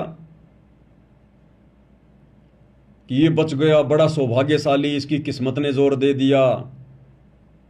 वो ये कारण है भाई और बहनों, कोई पिछला दान पुण्य, कोई पिछला कोई भक्ति का अंश उसका शेष है। क्योंकि इस पृथ्वी पर जितनी भी आत्माएं विचरण कर रही हैं, चाहे वो मनुष्य शरीर में हो या 84 लाख योनियों में, सतलोक से आने के बाद हमारे इतने जन्म हो चुके हैं, मनुष्य जन्म, कि किसी न किसी जन्म में आप और हम इस कबीर भगवान सतगुरु रामपाल जी की शरण में आ चुके हैं, किसी भी युग में। क्योंकि खाली खेल खलक में 6 ऋतु 12 मास, ये परमात्मा हर क्षण पृथ्वी पे रहता है, हर क्षण। साहिब से सतगुरु भये, सतगुरु से भये संत, और धर धर वेख विशाल अंग, ये खेल है आदि और अंत। तो वो आत्मा जो भाई उस प्लेन हादसे में जो बच गया, वो किसी न किसी जन्म में, किसी न किसी युग में सतगुरु रामपाल जी परमेश्वर जी की शरण में था, सत भक्ति की हुई है, दान पुण्य का कोई कण शेष था, भक्ति का कोई अंश शेष था, और परमात्मा अपने वायदे का पक्का है कि जो जन मेरी शरण में, ताका हूं मैं दास, और गैल गैल लाग्या फिरूं जब तक धरती आकाश। और उसके प्रतिफल में परमात्मा ने उसको अग्नि से, भयंकर दुर्गति से बचाया उसको। कहते हैं ना गुरुदेव, जहर अग्नि तन निकट ने आवे, दूरी जात रंगावे, वीर बेताल बाण ना लागे, यम के कोट डहावे। सतगुरु का वचन कभी मिथ्या नहीं हो सकता। साधु बोले सह सुभाव, साधु का बोला मिथ्या न जाए। साध वचन पलटे नहीं, चाहे पलट जाए ब्रह्मांड। इसलिए बचा है वो, लेकिन वो कब तक चलेगा? वो भक्ति का अंश, वो दान पुण्य का कण कब तक? जिस दिन समाप्त हो जाएगा। आज तो प्लेन हादसे से बच गया, कल को घर बैठा बैठा मर जाएगा, हार्ट अटैक से मर जाएगा, कोई लड़ाई झगड़े में मर जाएगा, किसी बीमारी से मर जाएगा, और कोई गाड़ी के एक्सीडेंट में मर जाएगा। कब तक बचेगा? अमर थोड़ी हो गया। अगर सतगुरु रामपाल जी भगवान की दोबारा से शरण में नहीं आया और सत भक्ति रूपी चार्जर दोबारा से नहीं लगाया, तो दुर्गति तो होनी है। तो दुनिया की नजरों में तो वो हीरो बन गया, लेकिन आप और हमारी नजरों में तो जीरो है, जीरो। क्योंकि हमें तो हकीकत का पता है ना। और गुरुदेव क्या कह रहे हैं फिर आगे, कि द्रौपदी ने वो साड़ी का एक टुकड़ा, और उसके प्रतिफल में परमात्मा ने उसका चीर बढ़ाया। अब भाई और बहनों, हर सत्संग में परमात्मा सारी बातें खोल खोल कर समय भाव के चलते नहीं बता पाते हैं। जब गुरुदेव इन घटनाओं का जिक्र करते हैं अपने सत्संगों में, कई बार करते हैं, तो परमेश्वर कई प्रकार की शिक्षाएं दे देते हैं, कई प्रकार के शब्द यूज करते हैं। और साध संगति इसी को कहते हैं कि उन सत्संगों के ऊपर चिंतन मनन करके निष्कर्ष निकालें और समझने का प्रयास करें कि गुरुदेव के एक सत्संग में, एक कथा में केवल एक ही प्रकार की शिक्षा नहीं है, सैकड़ों शिक्षाएं एक ही कथा से, सैकड़ों शिक्षाएं। तो गुरुदेव ने अपने एक अन्य सत्संग में हमें क्या बताया, इसी कथा का जिक्र करते हुए, ये 40 सेकंड का सत्संग है, और इसमें गुरुदेव क्या कह रहे हैं, ध्यान देना भाई और बहनों। ये वर्तमान जीवन में आप और हमें बहुत काम आएगी ये कथा। और इस कथा पर हमने अमल किया सत्सेवकों ने, तभी आज हम इन कुपात्रों को ज्योति पाठ और दान का पैसा देने से बचे हुए हैं, अपने कर्म फोड़ने से हम बचे हुए हैं। गुरुदेव ने बताया कि वैसे तो द्रौपदी ने 7-8 टुकड़े साड़ी के फाड़ फाड़ के अंधे महात्मा को देने का प्रयास किया था, लेकिन वो पानी में बह गए, अंधे महात्मा के हाथ नहीं लगे। एक साड़ी का टुकड़ा उसने किसी लकड़ी में लपेटकर अंधे महात्मा की तरफ किया।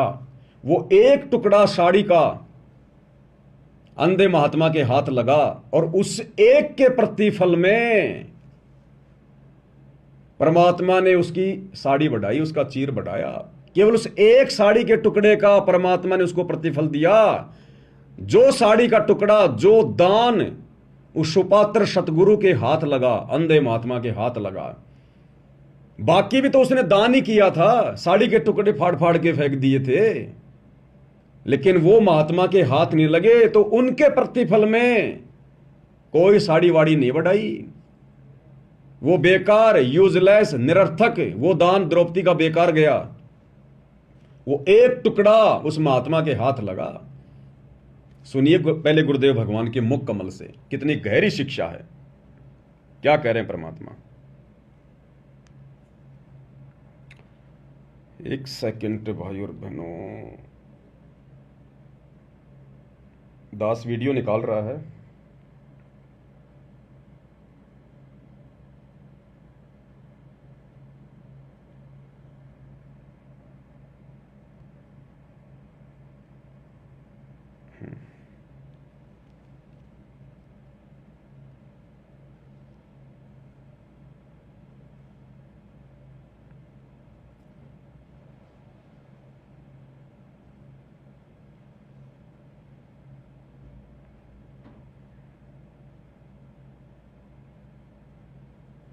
सुनिए क्या कह रहे हैं गुरुदेव भगवान।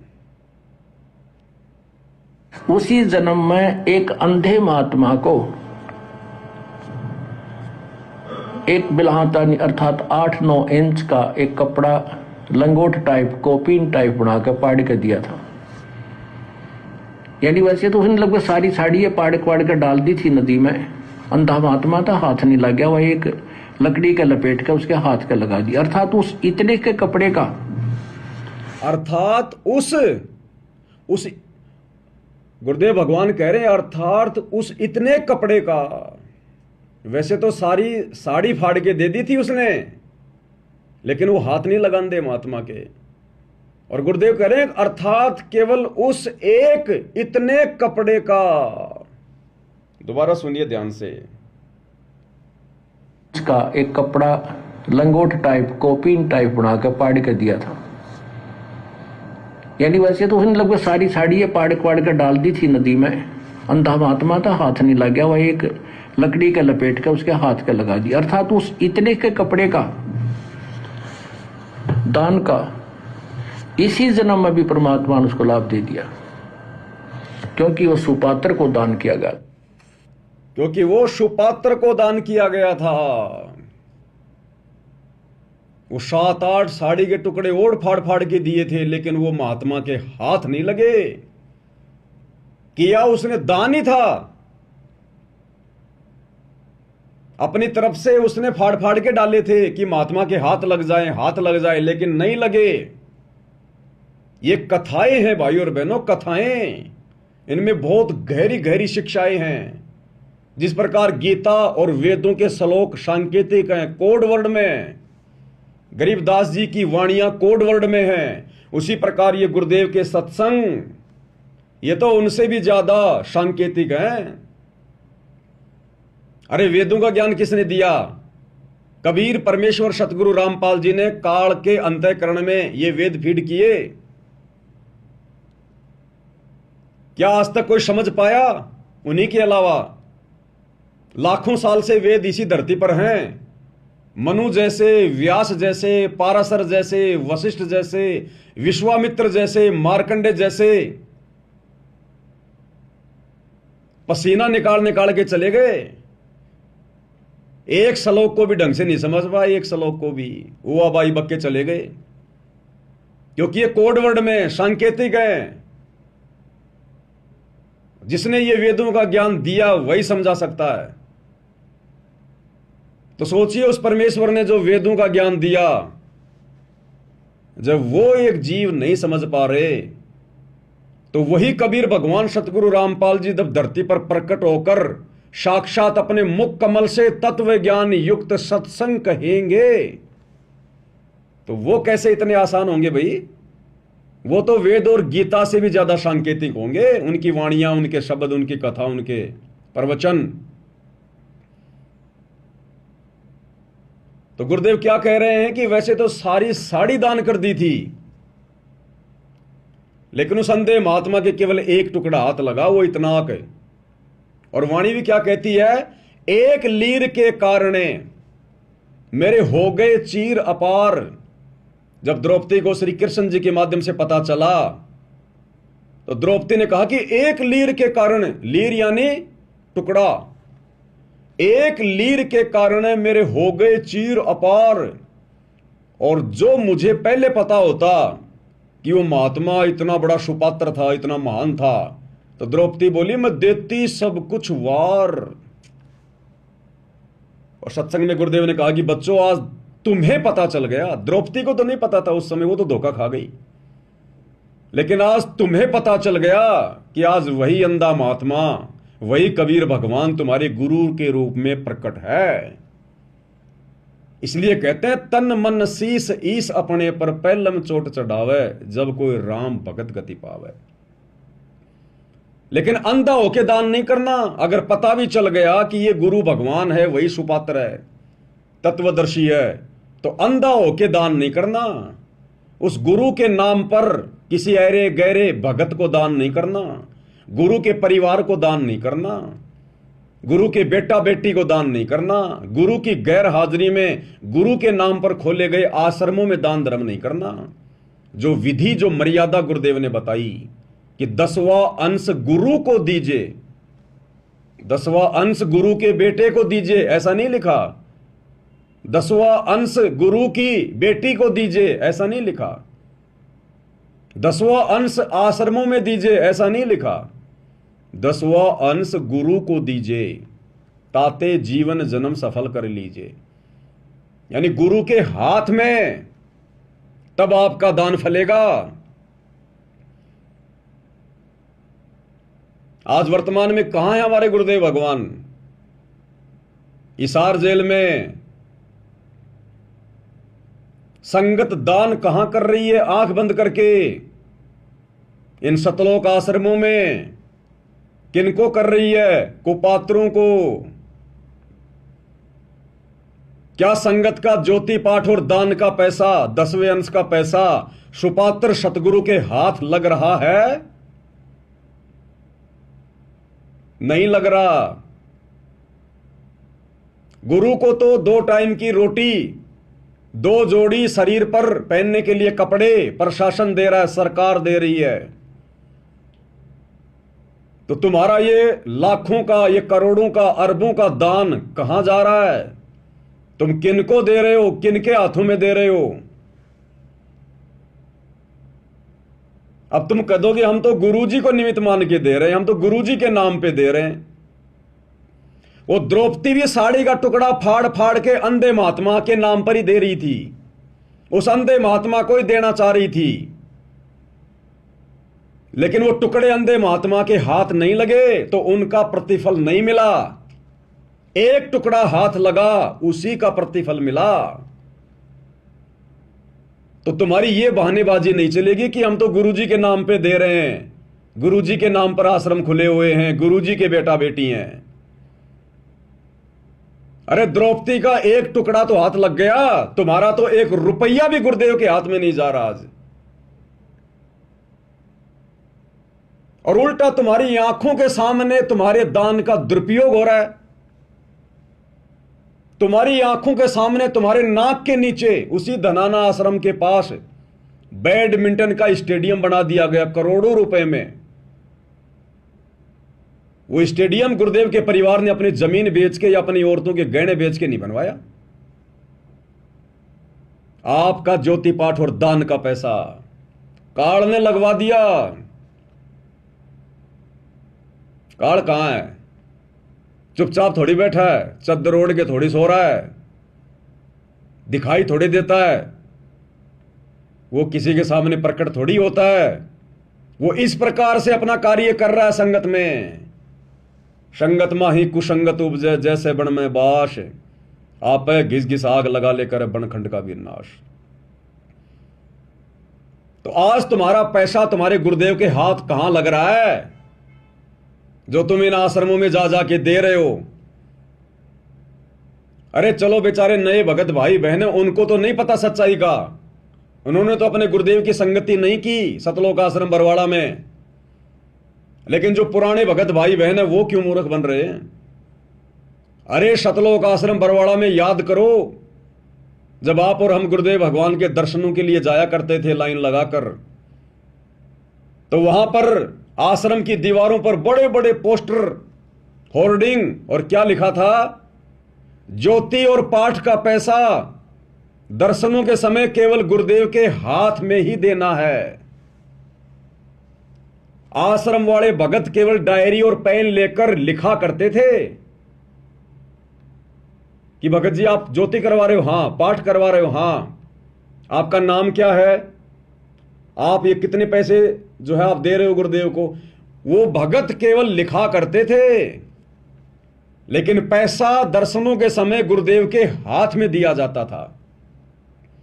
गुरुदेव ने स्पेशल आदेश दे रखा था, लिखवा रखा था कि ज्योति और पाठ का पैसा केवल सतगुरुदेव जी के हाथ में ही देना है। क्यों भाई? अरे ये भगत तो उस समय भी आश्रम में थे जिनके हाथों में आज आप दे रहे हो, लेकिन ये भगत सुपात्र नहीं थे, और ना आज सुपात्र हैं ये, आज तो और ज्यादा बिगड़ गए।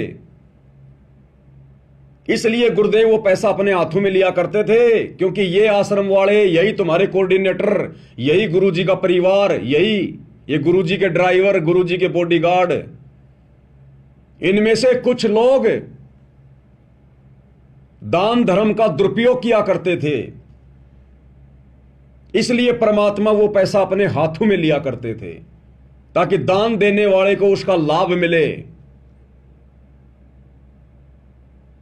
और कई बार गुरुदेव ने सत्संगों में फिर इस बात का जिक्र भी किया कि यहां जो भगत हैं, कई बार वो भगतों के दान में हेरा फेरी कर देते हैं, गलतियां कर देते हैं। और गुरुदेव ने बताया कि ये मत करना, ये परमात्मा के बच्चों का पैसा है। ये गुरुदेव ने कहा कि हेरा फेरी कर देते हैं यहां जो रहने वाले भगत हैं, वो सेवादार। तो गुरुदेव ने बताया कि ये परमात्मा के बच्चों का पैसा है, ये कांटा बन के निकलेगा, कांटा बन के। इसलिए गुरुदेव भगवान ज्योति और पाठ का पैसा अपने हाथों में लिया करते थे। मालिक को पता था कि ये लोग दान के पैसों में हेराफेरी करते हैं। आपको एक सत्संग सुनाता हूं गुरुदेव भगवान का, क्योंकि संकेत ही करेंगे परमात्मा, खुल के बताएंगे तो संगत फिर उनके विरुद्ध हो जाएगी, और वो भी नाराज हो जाएंगे अगर गुरुजी उनका नाम ले देंगे तो। अरे जिस प्रकार 650 साल पहले वो गणिका बहन सत्संग में आया करती थी,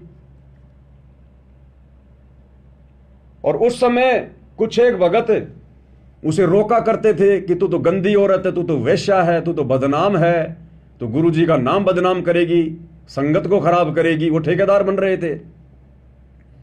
वो बेचारी रोया करती थी। अंतर्यामी भगवान ने पूछा, बेटी क्यों रोती है? बोला, परमात्मा ऐसे ऐसी बात है, आपने ज्ञान ऐसा दे दिया, अब मैं रह नहीं सकती आपके दर्शनों के बिना, आपके प्रवचन के बिना। अब उस समय कोई मेमोरी कार्ड तो थे नहीं, कोई टीवी तो था नहीं जो बेचारी अपने घर पे सुन लेती। तो बार बार आती थी वो, क्योंकि गुरुदेव कहते हैं जिन आत्माओं को अपने पाप कर्म ज्यादा दिखाई देते हैं ना, वो ज्यादा से ज्यादा सत्संग सुनते हैं, ज्यादा से ज्यादा सेवा करते हैं।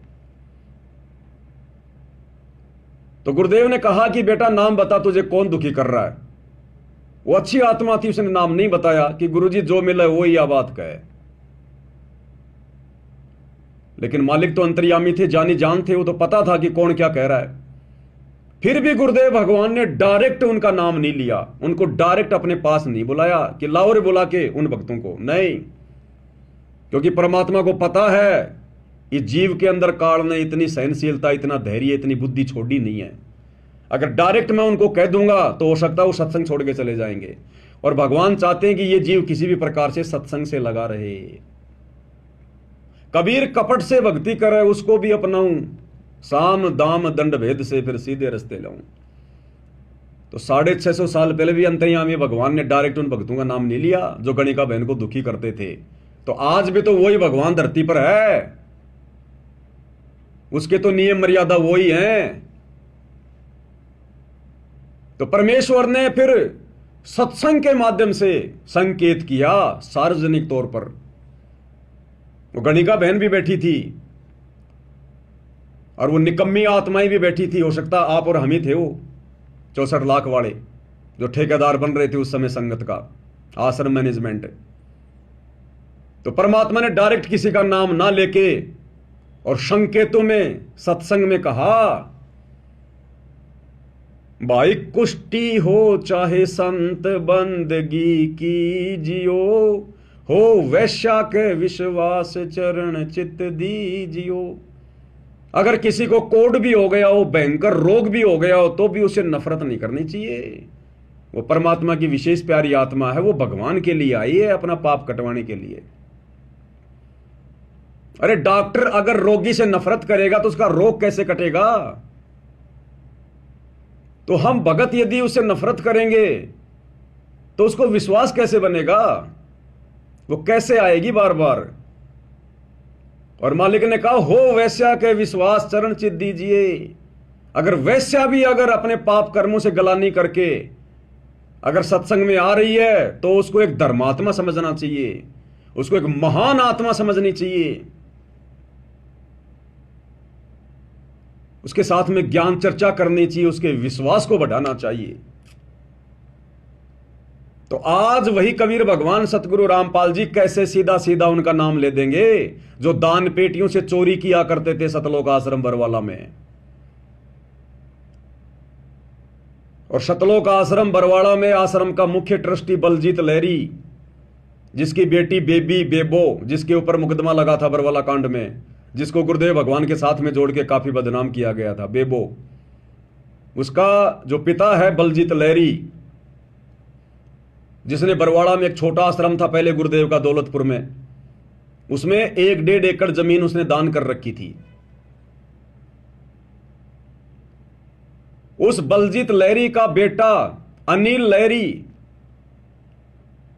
जो गुरुजी का ड्राइवर भी था, पिस्तौल रखा करता था यहां, पिस्तौल।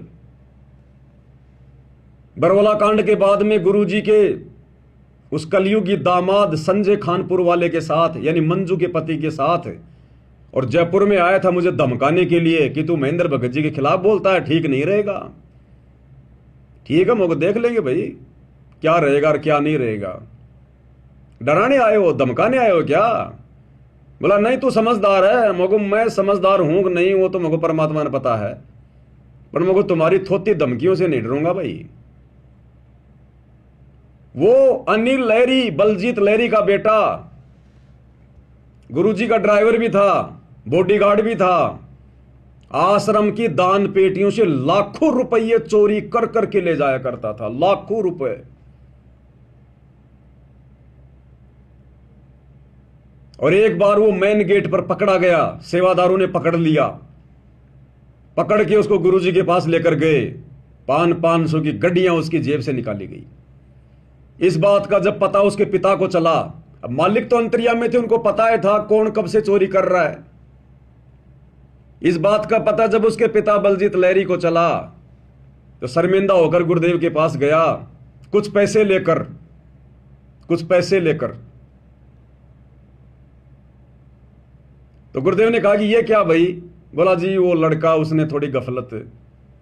तो गुरुदेव ने कहा कि ये थोड़े से मुझे क्या दिखा रहा है? लाखों का हिसाब है, लाखों का। ये थोड़े बहुत क्या लेके आया है? लाखों का हिसाब है। और 2014 बरवाला कांड के बाद वो अनिल लहरी आश्रम से भाग निकला, भगोड़ा घोषित, बरवाला कांड में भगोड़ा घोषित, अभी तक नहीं पकड़ा गया, अभी भी उन मुकदमों में भगोड़ा घोषित है। और जब ये पवन दास हिसार जेल में गया तो मुझे उसी का एक यार मिल गया वहां, प्रदीप पूनिया, उसका दारू का ठेका बरवाला में। वो किसी मुकदमे में, लड़ाई मारपीट के मुकदमे में वही था। उसको पता चला कि ये बाबा रामपाल का भगत है, दास वहां ज्ञान चर्चा करता था। वो लोग सुनते तो नहीं थे, लेकिन फिर उसने मुझे बताया कि तू अनिल लहरी को जानता है क्या? मैंने कहा मैं तो बहुत अच्छे से जानता हूं उसको, मेरे घर पे आया हुआ है। बोला बलजीत का लड़का, हाँ मगो बलजीत नाम उसके पिताजी का। बोले उसकी बहन बेबो जिसके ऊपर मुकदमे थे मगो, हाँ। बोला वो आश्रम से लाखों रुपया लेके सीधा मेरे पास ठेके पे आता था, ठेके पे।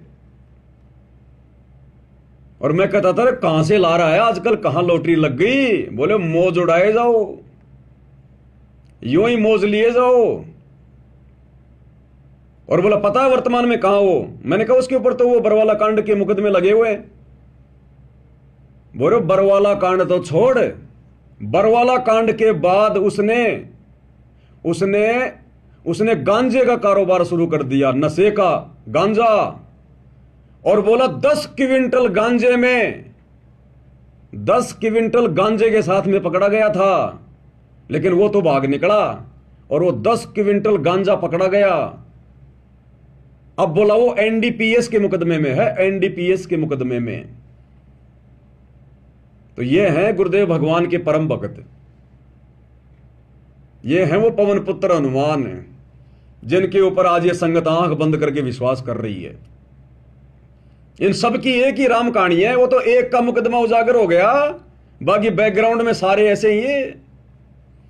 इसलिए गुरुदेव भगवान ने सतलोक आश्रम बरवाड़ा में उस अंतर्यामी ने इनके कुकर्मों को देखकर, क्योंकि शिकायतें तो गुरुजी के पास जाती थी ना, अब गुरुजी संगत को कैसे बताए कि ये कैसे निकम्मे हैं, क्या कर रहे हैं यहां पर, मैं इनसे कितना दुखी हूं। ये चीचड़ है, चीचड़, जो गुरुदेव भगवान का खून पीती थी।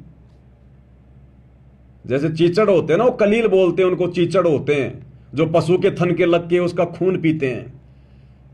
तो गुरुदेव ने एक बार जिक्र किया हुआ है कि बच्चों जो मेरे साथ में रहते हैं, जो मेरे पास में रहते हैं, जिनको तुम ये परम भगत मान रहे हो, ये तो चीचड़ हैं, ये तो मेरा खून पीते हैं। और सैकड़ों हजारों किलोमीटर से तुम आत्माएं जो समागम में आती हो, तुम मेरा दूध पीती हो, दूध, सत्संग रूपी दूध। और ये जो मेरे पास में रहते हैं चीचड़ है, मेरा खून पीते हैं ये। तो जो चीचड़ होता है, जो कलील होता है, वो उसी थन के लगा होता है, बिल्कुल चिपक के, परमानेंट, लेकिन वो दूध नहीं पी सकता, वो खून पीता है। और बाहर का आदमी आके, वो घरवाला तुरंत दूध निकाल के लेके जाएगा। तो गुरुदेव भगवान ने फिर सत्संग में जिक्र किया। अब सीधा सीधा थोड़ी कहेंगे मालिक, नाम लेके थोड़ी कहेंगे। इसलिए गुरुदेव भगवान ने फिर जिक्र किया अपने एक सत्संग में। और क्या कह रहे हैं? परमात्मा का विधान है। क्या कह रहे हैं? क्योंकि परमात्मा का विधान है, कहते हैं आप 1 रुपया दान करोगे, 1000 देता दाता आपको। जो दान आप यहाँ करते हो वो आपका नहीं, वो तो भगवान का हो गया, आपका नहीं रहा। उसके बदले में आपको तो 1000 मालिक ने उसी समय लिख दिया आपके अकाउंट में, लेकिन वो अकाउंट आपको दिखता कौन?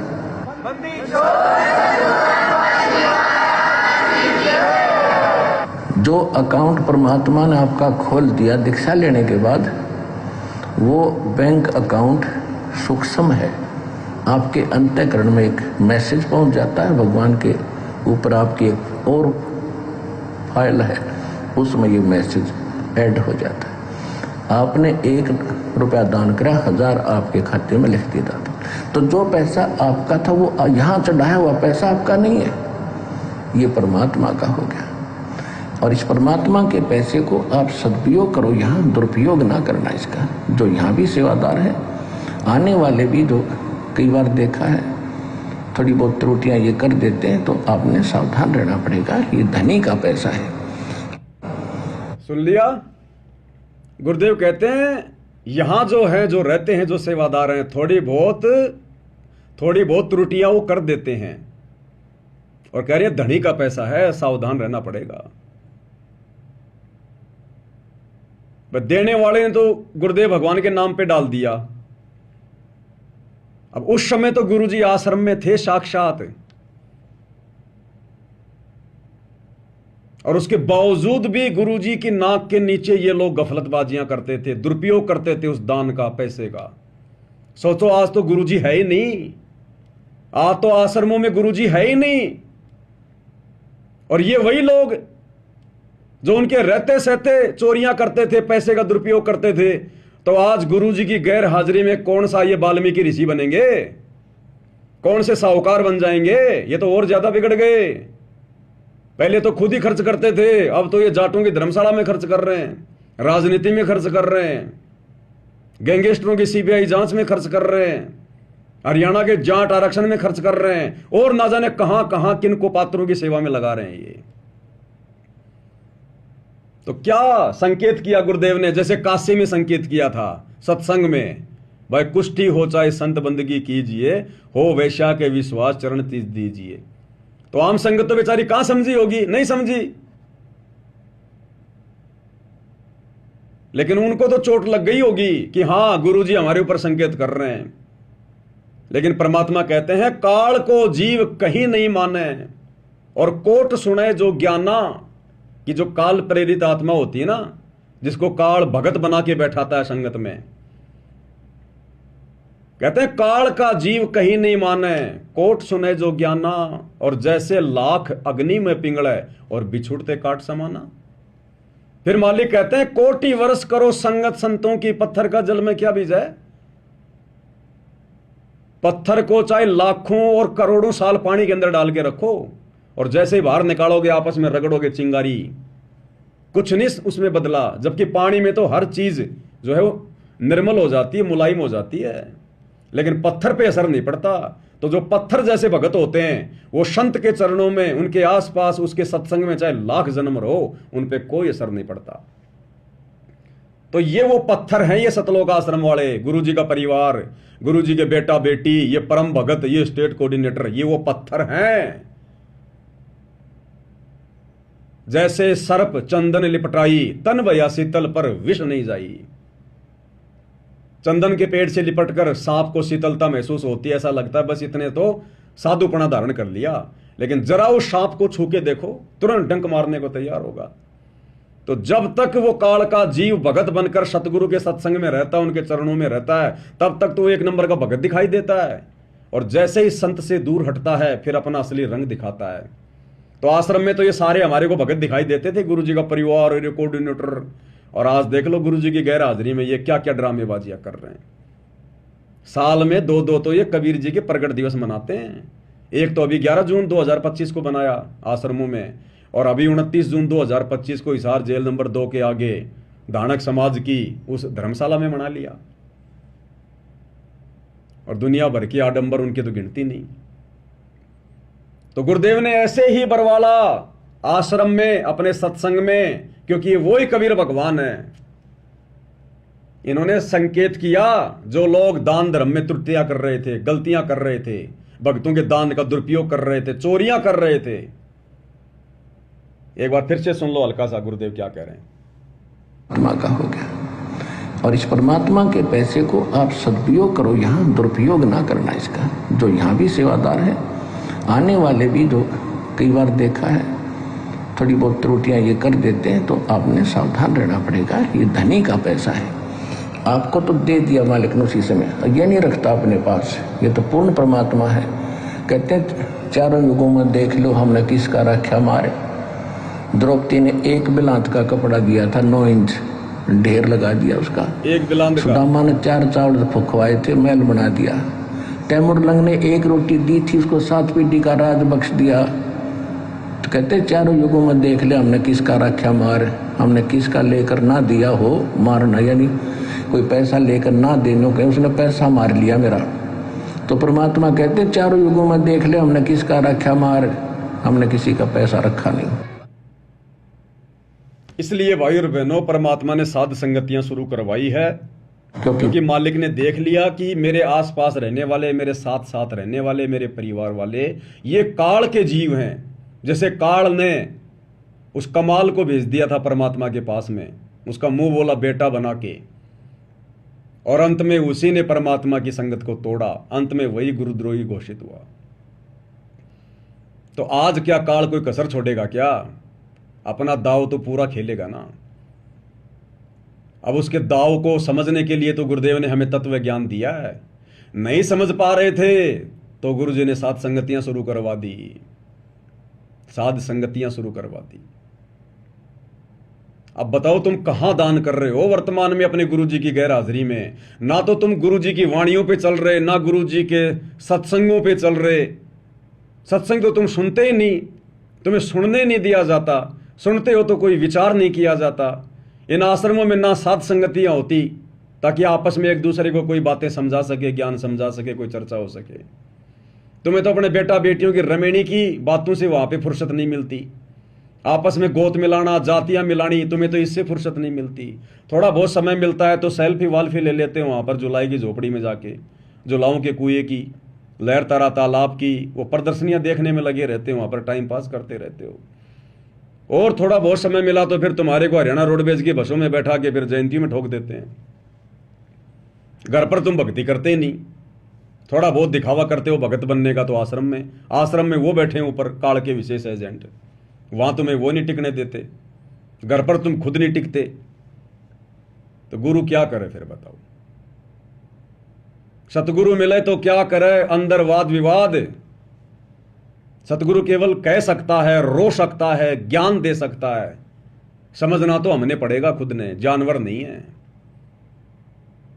इसलिए परमेश्वर ने हम सत्सेवकों को बचा लिया इन कुपात्रों की कुसंगति से, वरना आज आप और हम भी गुरु की गैर हाजिरी में इन्हीं के हाथों में ज्योति पाठ और दान दे रहे होते। इन्हीं आश्रमों में जा जाके दान पेटियों में दान डाल रहे होते। और उस दान का सरेआम किस प्रकार से दुरुपयोग किया जा रहा है, गुरु जी की मर्यादाओं के विरुद्ध, सत्संगों के विरुद्ध, विधान के विरुद्ध। और इसीलिए संगत की दुर्गति हो रही है। घर घर में कहर टूट रहा है। घर घर में किसी का पहले नंबर आ गया, किसी का आने वाले समय में आ जाएगा, क्योंकि मर्यादाओं में तो कोई है ही नहीं। जब आश्रम वाले ही मर्यादाओं में नहीं है, जिनकी तुम कुसंगति कर रहे हो, तो तुम कैसे मर्यादाओं में रह सकते हो? इसलिए भाइयों और बहनों, ये विशेष संदेश हैं गुरुजी की। एक एक लाइन में एक एक घंटे का संदेश है, एक एक घंटे का संदेश।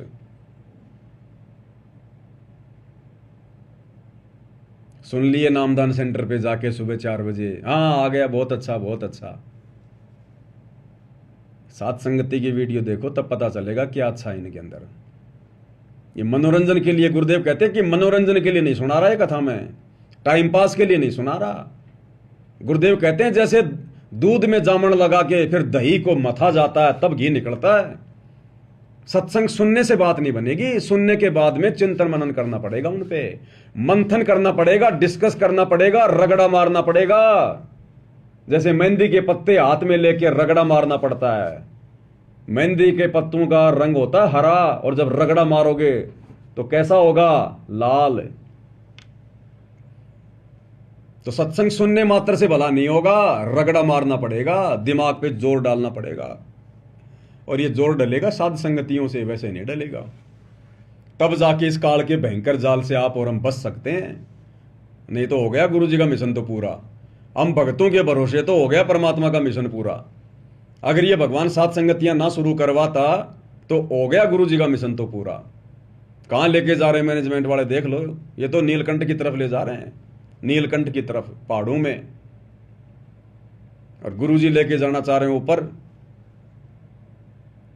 तो इनके भरोसे नहीं चल रहा परमात्मा का मिशन, इन लोगों के सहारे नहीं चल रहा। ये तो परमात्मा ने अपना विशेष आशीर्वाद देकर आप और हम 2 कोटि के जीवों को निमित्त बनाया, सत्सेवकों को। यहां से आत्माएं तैयार हो रही हैं। इसलिए दास बारंबार कहता है कि ये साध संगति सतलोक के लिए ट्रेनिंग सेंटर है, ट्रेनिंग सेंटर।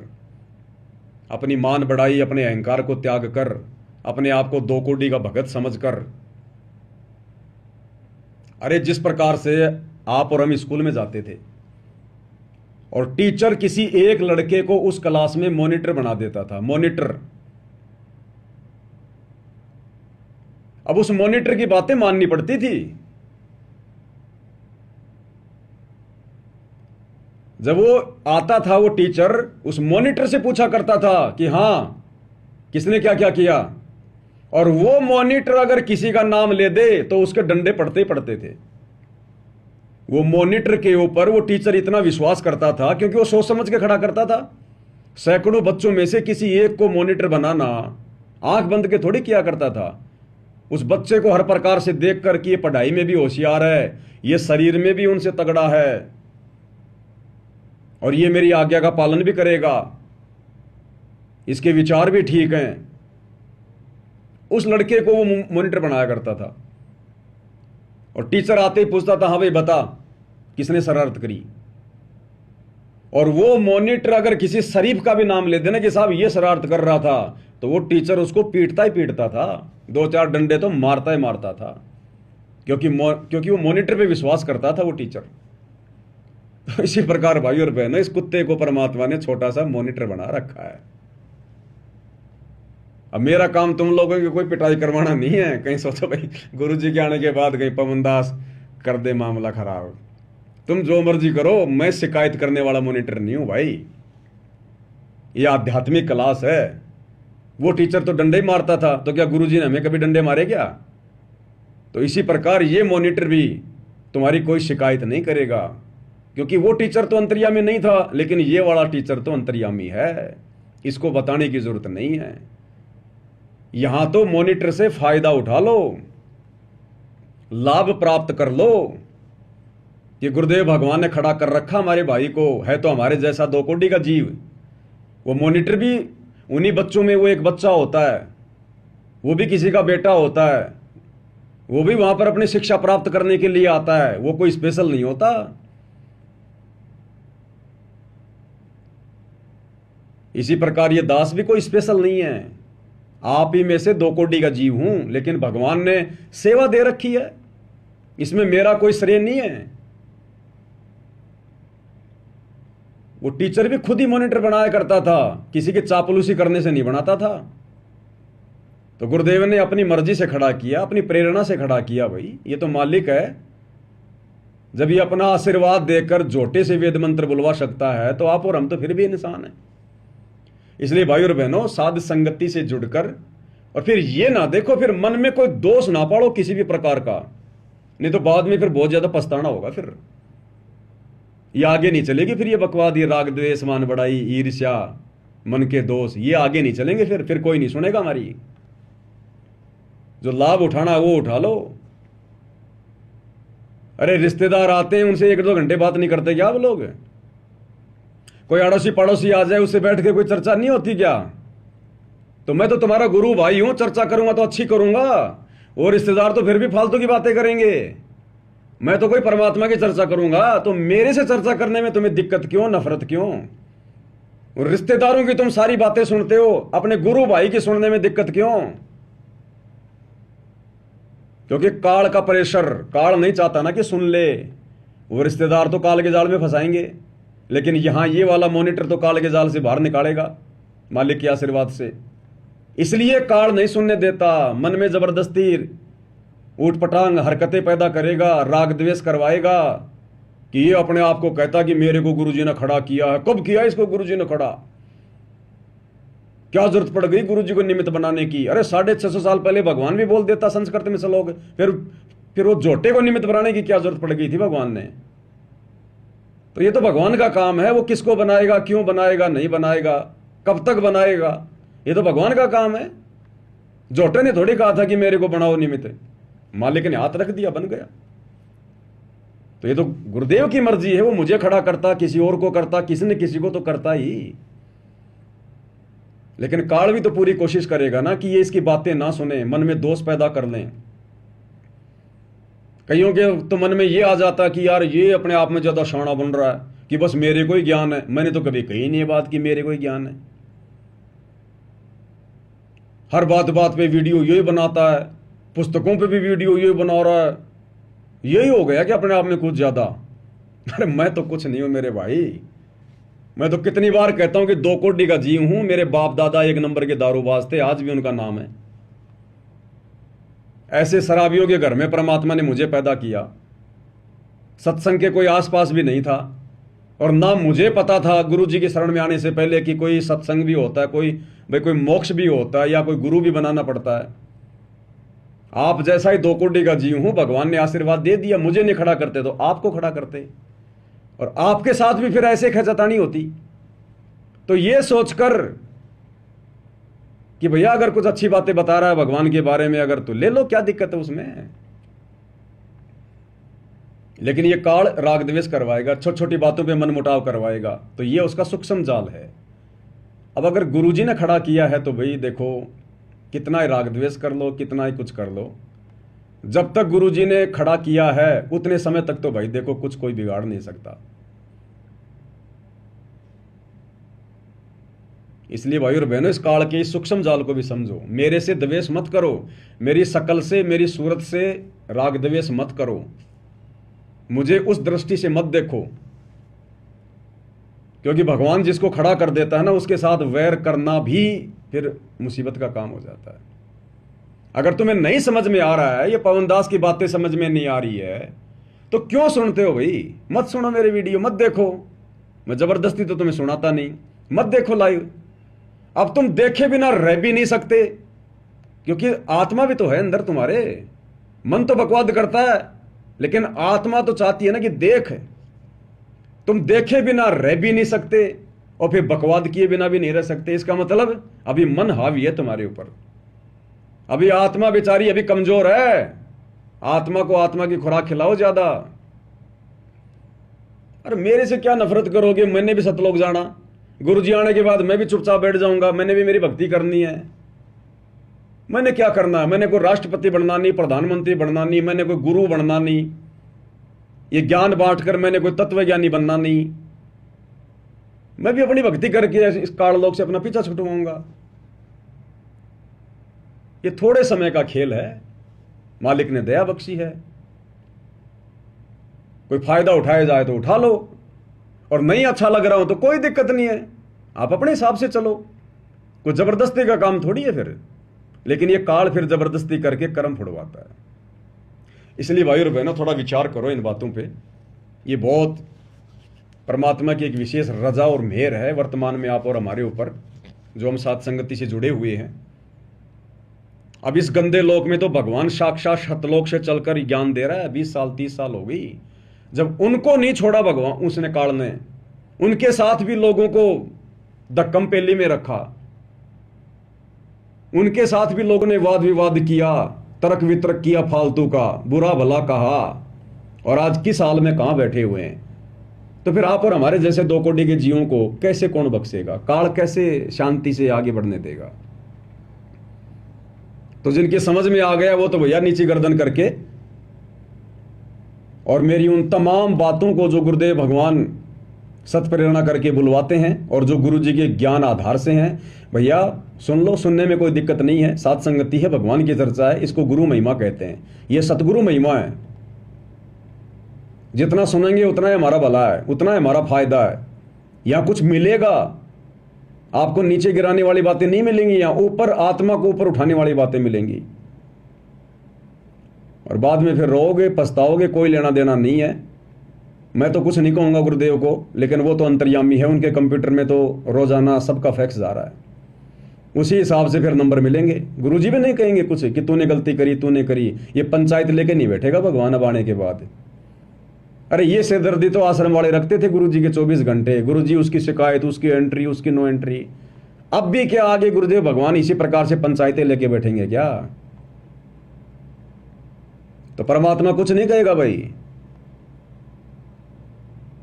सतलोक में कितनों ने हाथ खड़ा किया था, लंबी लंबी लाइनें, सबके अलग अलग नाम, सबके अलग अलग कोडवर्ड।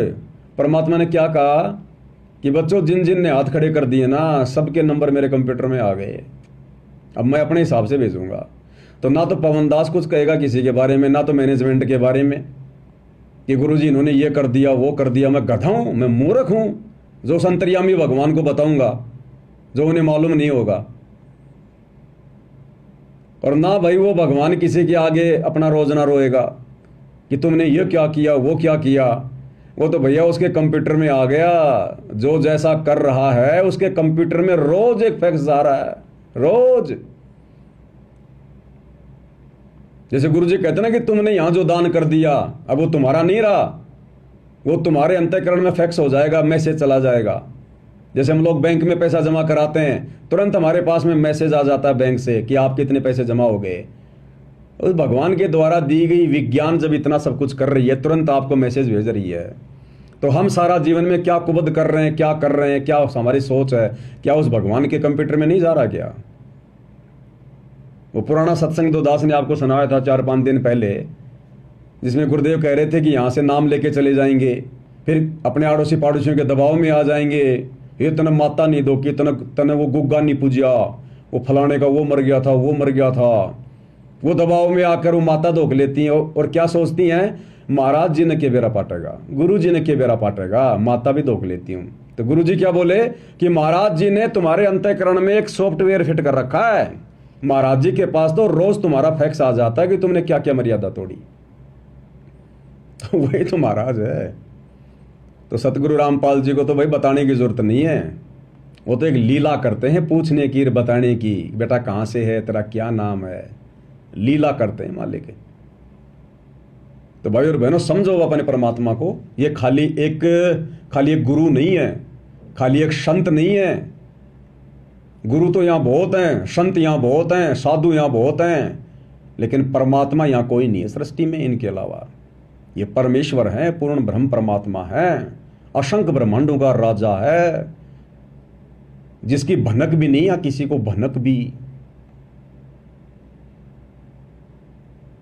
और आप और हमारे ऊपर कैसी रजा करी गुरुदेव ने, हमारा ज्ञान योग खोला, हमें सद्बुद्धि दी, ये विशेष आशीर्वाद है गुरु जी का। आप और हमारी दिव्य दृष्टि खोली है गुरुदेव ने, हमारा ज्ञान योग खोला है। हम आम भक्तों की श्रेणी में नहीं है जो राजनीति में धक्के खा रहे हैं, रैलियों में धक्के खा रहे हैं। आज वो गुरु और परमात्मा को अलग अलग मान रहे हैं। वो वीडियो नहीं देखा वो 3D वाला, 29 जून को इन्होंने निकाला था, संत और परमात्मा का अद्भुत मिलन, 2 कर दिए ना, संत और परमात्मा का अद्भुत मिलन। और गुरु जी कहते हैं गुरु और गोविंद 2 नहीं भाई, जब तक 2 समझोगे दोजक में जाई। इस विषय पर थोड़ा खुल के चर्चा हम कल रात्रि 9 बजे परमात्मा समा देंगे, अगर परमात्मा समय देंगे तो उस समय हम करेंगे। देखो भाई और बहनों, दास की बस की बात नहीं होती है। आज इस 1.5 या 2 घंटे की साथ संगति में 11 बज गई, 2 घंटे हो गए। आज की साथ संगति में दास के मुंह से परमात्मा ने जो भी कुछ बुलवाया है, ये मेरा आज का विषय नहीं था। दास ने ये बोलना ही नहीं था, दास ने सोचा ही नहीं था। दास तो उस 3D वीडियो के ऊपर कुछ पॉइंट और थे जो इन्होंने गुरुजी का जो कार्टून बना दिया 25 मिनट वाला वीडियो, संत और परमात्मा का अद्भुत मिलन, दास उसके ऊपर कुछ पॉइंटों पर डिस्कस करने के लिए आया था, लेकिन उनकी तो अभी शुरुआत भी नहीं हुई। तो लाइव में बैठने के बाद में भाई और बहनों, फिर पवन दास की बस की बात नहीं है कि परमात्मा क्या बुलवाएगा, फिर उस मालिक के ऊपर है। तो कल रात्रि 9 बजे गुरुदेव के आशीर्वाद से फिर से लाइव जुड़ेंगे। तब तक गुरुदेव भगवान हम सबको आशीर्वाद दे, आज्ञा दे, सद्बुद्धि दे, और इसी प्रकार से परमेश्वर हमें अपने सत मिशन से जोड़ कर रखे। बंदी छोड़ सतगुरु रामपाल जी परमेश्वर जी की जय हो।